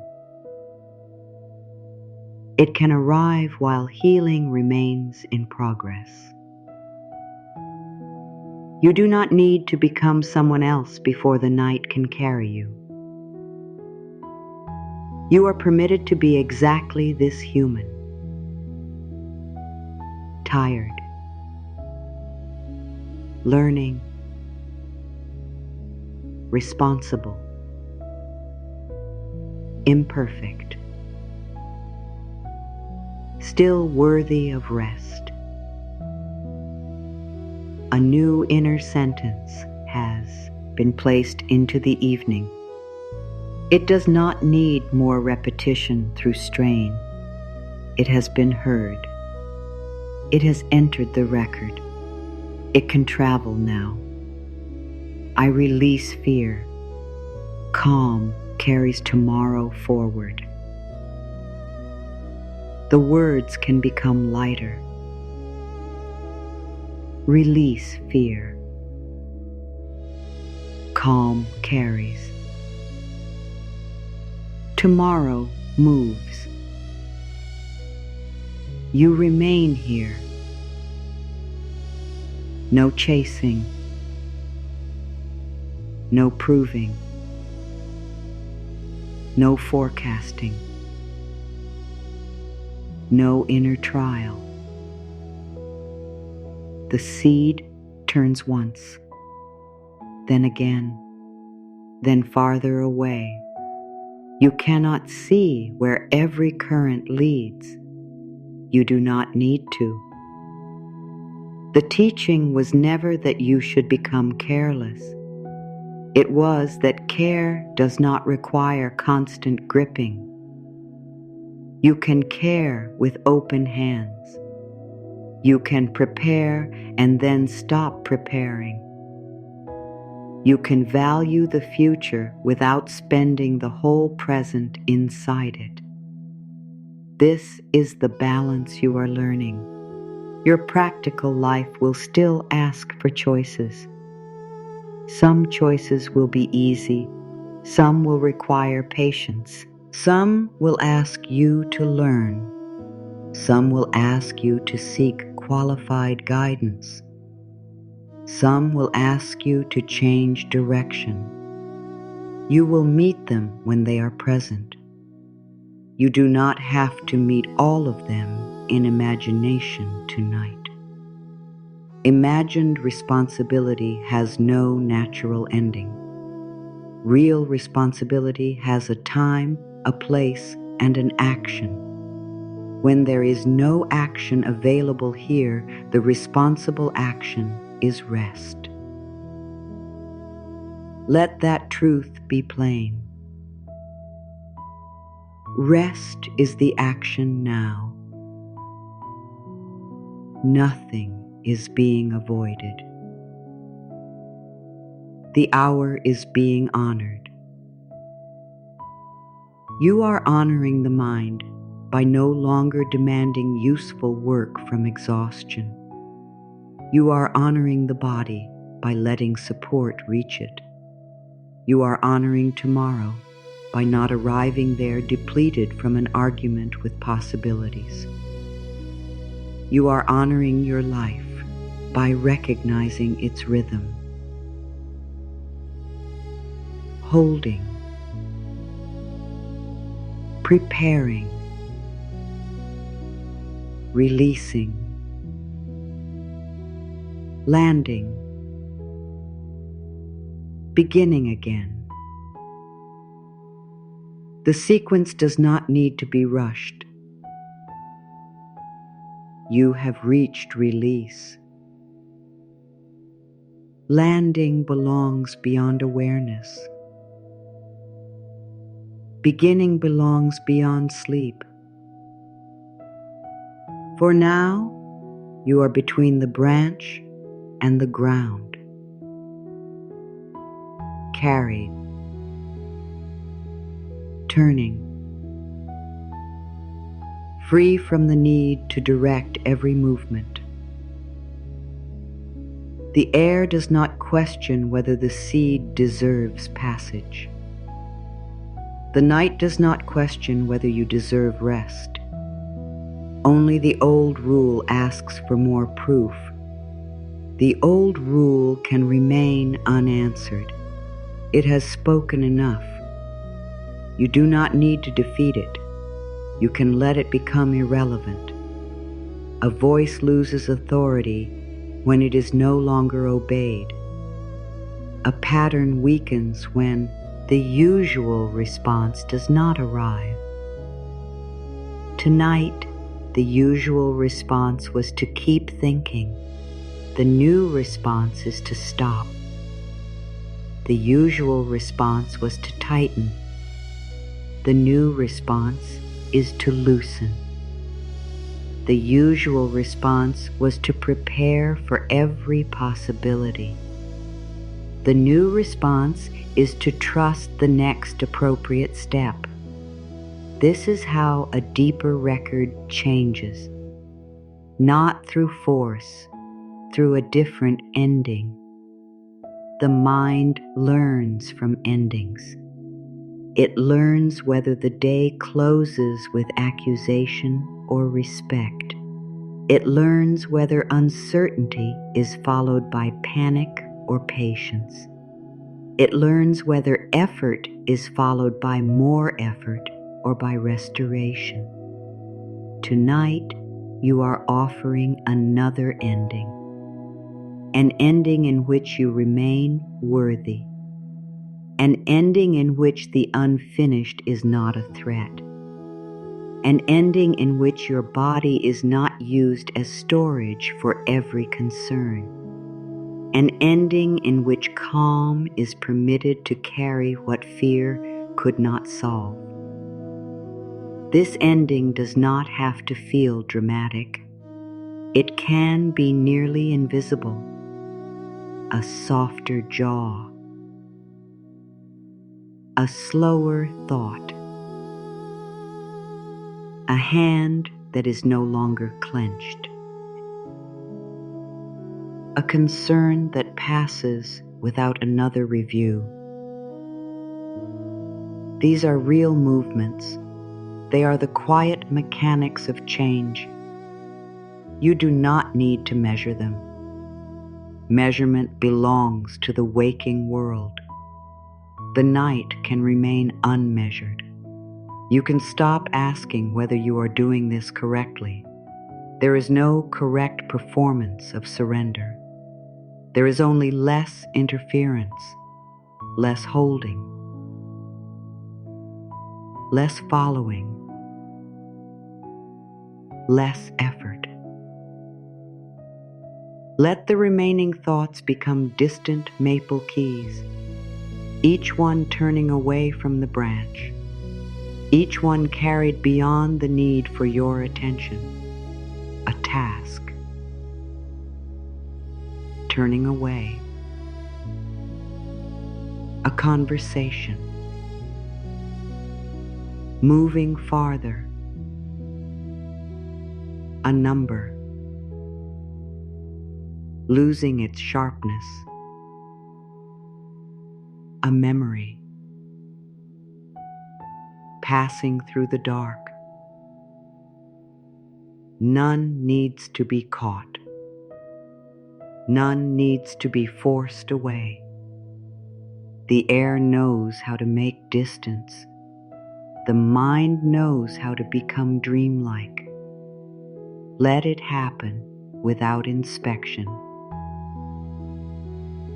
You may no longer hear every sentence clearly. That is welcome. Clarity has completed its work. The next stage does not need explanation.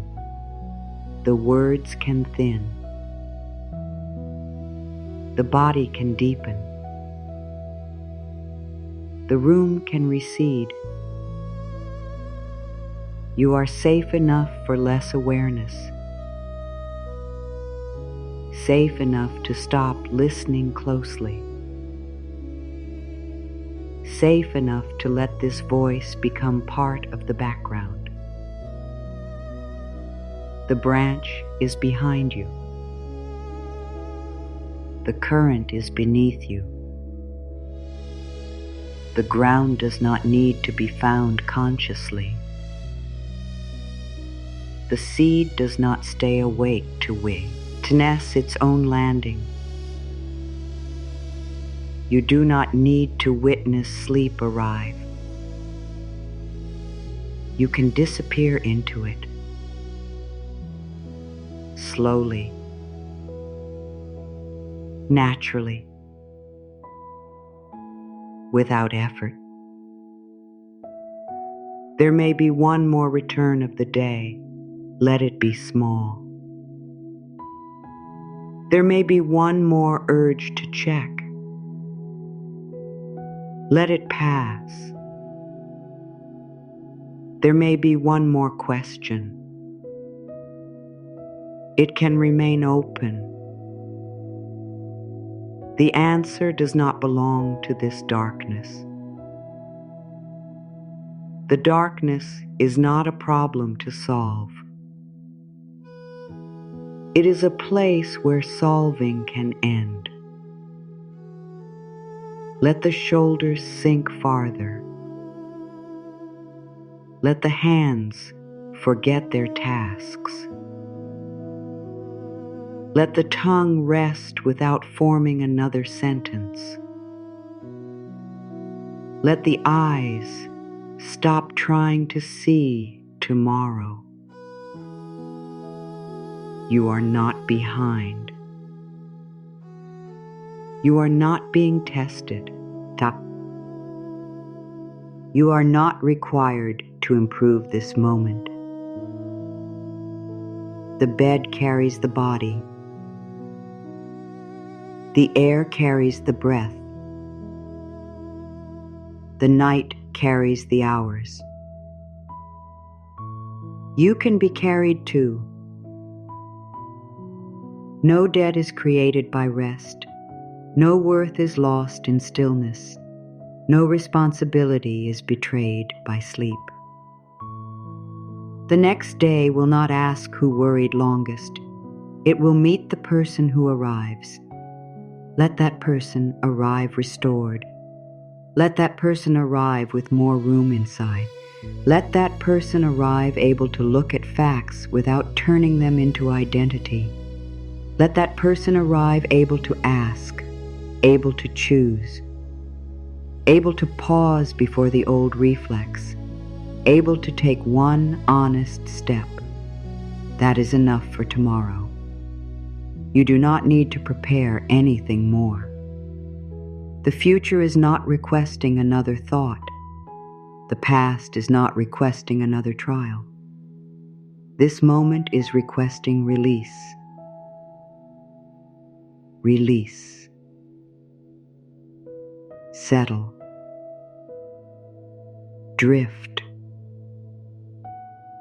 The old tension has no task. The old guilt has no invoice. The old alarm has no emergency. Everything can become quieter. The face, quiet. The shoulders, quiet. The hands, quiet. The chest, quiet. The mind, quieter. The seed turns. The air carries. The branch fades. The day fades. Words fade. Nothing is lost. You are still held, still supported, still whole. A thought passes. Another passes. No following. No holding. Only distance. Only rest. You have done enough. You are enough while becoming. You are enough while learning. You are enough before the answer.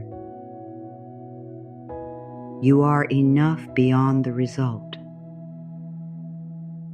The night does not require a better version of you.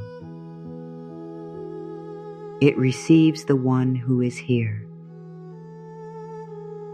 Let yourself be received.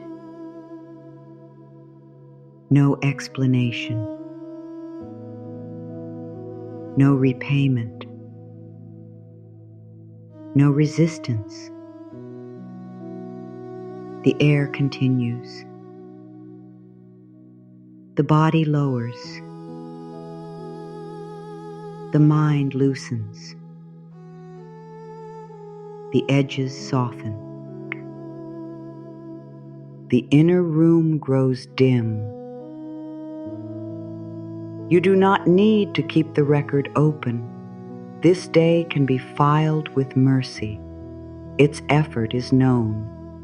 Its limits are known. Its lessons can remain. Its punishment can end. The final inner entry does not need to be fear. Let it be trust. Not perfect trust. Resting trust. Trust that one day can end. Trust that another can begin. Trust that you can meet what comes. Trust that you do not need to meet it now. Calm carries tomorrow forward. The sentence grows quiet. Calm carries. Tomorrow waits. You rest. The current is steady enough. The body is heavy enough. The mind is distant enough. Nothing more. No more proving. No more reaching. No more holding. Sleep can come near. Sleep can enter. Sleep can take the place of thought. The seed does not resist the ground. You do not resist the night. You let yourself descend beyond words, beyond effort. beyond review, beyond the need to know. Before the final words fade, let the mind learn one more quiet distinction. A peaceful ending does not erase the day. It changes the condition in which the day is stored. You can remember a difficult choice without fastening shame to it. You can remember an unfinished task without fastening danger to it. You can remember a season of uncertainty without declaring uncertainty to be your permanent home. Memory can keep the information and release the alarm. This is another way the seed travels. It carries what is essential. It does not carry the branch. It does not carry the whole tree. It does not carry every storm that shaped the season. It carries the living center and lets the rest fall away. You can do the same with this day. Keep the lesson. Release the accusation. Keep the useful fact. Release the frightening forecast. Keep the next step. Release the demand to take it now. The mind may have confused remembering with gripping. It may believe that a concern will disappear from awareness if tension is not wrapped around it. Yet useful memory does not require pain as a label. A calm note can remain clear. A respectful intention can remain available. A decision made without panic can still be firm. You can trust clarity more than distress. Distress is loud, but loudness is not accuracy. Calm is quiet, but quietness is not weakness. The current beneath the maple key is nearly invisible. Still, it carries. The seed does not need to see the air to be moved by it. You do not need a dramatic feeling to know that a new response has begun. The change may be the absence of one familiar action. You do not check again. You do not reopen the conversation in your mind. You do not create a punishment for accepting support. You do not turn an ordinary need into evidence against yourself. You stop where stopping is wise. This absence is not emptiness. It is room. Room for rest. Room for perspective. Room for a different choice when the day returns. The old pattern filled every opening with warning. The new pattern can leave an opening unfilled. An open space is not always a problem. Sometimes it is where a clearer answer will arrive. Sometimes it is where your own judgment becomes audible. Sometimes it is where help can reach you because fear is no longer speaking over everything else. Let there be open space now. No conclusion is required inside it. No future must be constructed. No past must be retried. You can remain in the simple fact that you are resting. The seed is no longer on the branch. It is not yet in the ground. Nothing is wrong with this middle. The middle is movement too. You may be living through a middle in your practical life.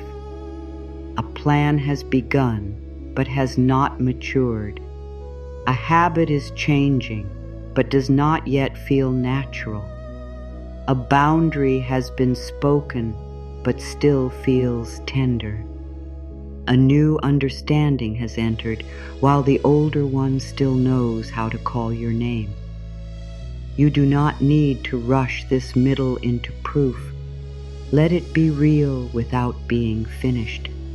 Let yourself be a learner without becoming a project that never deserves peace. Let progress be present before it is complete. The air does not accuse the seed of taking too long. It carries according to the conditions that exist. You can also work with the conditions that exist. Not the energy you wish you had, not the certainty you think you should have, not the perfect support you hoped would already be available. Begin from what is true.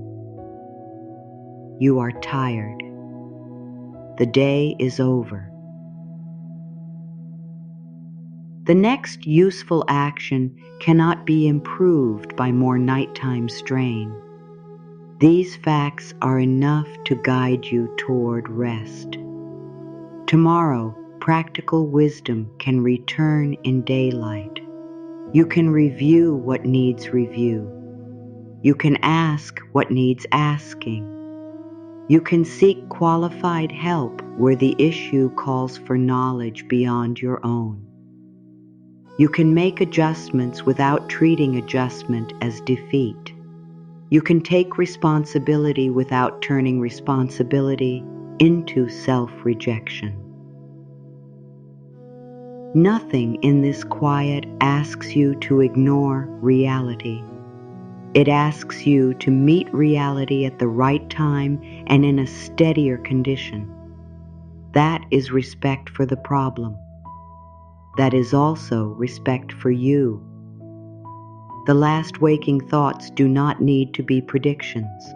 They can be reminders of how you intend to meet yourself, with honesty, with patience, with boundaries, with the willingness to learn, with the courage to act when action is possible, with the wisdom to stop when action is not possible. Let those qualities settle more deeply than the old accusation. Let them become the quieter reference the mind returns to, not a promise of perfect behavior, a direction, not a demand that fear never visit, a decision that fear will not receive every final word. The day may have begun with an old expectation. It does not have to close beneath it. This closing can belong to dignity. It can belong to enough. It can belong to a calmer form of care. The seed carries its center. You carry yours. Your center is not the mistake. It is not the balance you checked. It is not the answer you are waiting for. It is not the rate you once accepted, the opportunity you missed, or the lesson you learned late. Your center is the living capacity to become more honest, more discerning, and more compassionate without leaving yourself behind. That capacity remains while you sleep. You do not need to guard it. You do not need to improve it before morning. You can let it be carried through the dark. A final concern may still hover at the edge of awareness. Let it become lighter. It does not need a complete sentence. It does not need a picture of what might happen. It can become only a small movement passing away, a turn in the air, a shape growing distant, a seed beyond sight. You have kept what matters. You can release the rest. The mind can close without locking anything away. M2.0s. The body can settle without making a promise about tomorrow. Sleep can come without a guarantee. You are not asking the night to solve your life. You are letting the night restore the person who will continue living it. That is enough work for these hours. Now the words can become fewer. The air remains. The seed travels. The body rests. The mind releases. Nothing to chase. Nothing to prove. Nothing to finish here. Only the current. Only the dark. Only rest. This is the vow that closes the journey. I keep releasing. Wind carries me home. Keep rising. Life is with you. Sleep finds you where effort finally ends.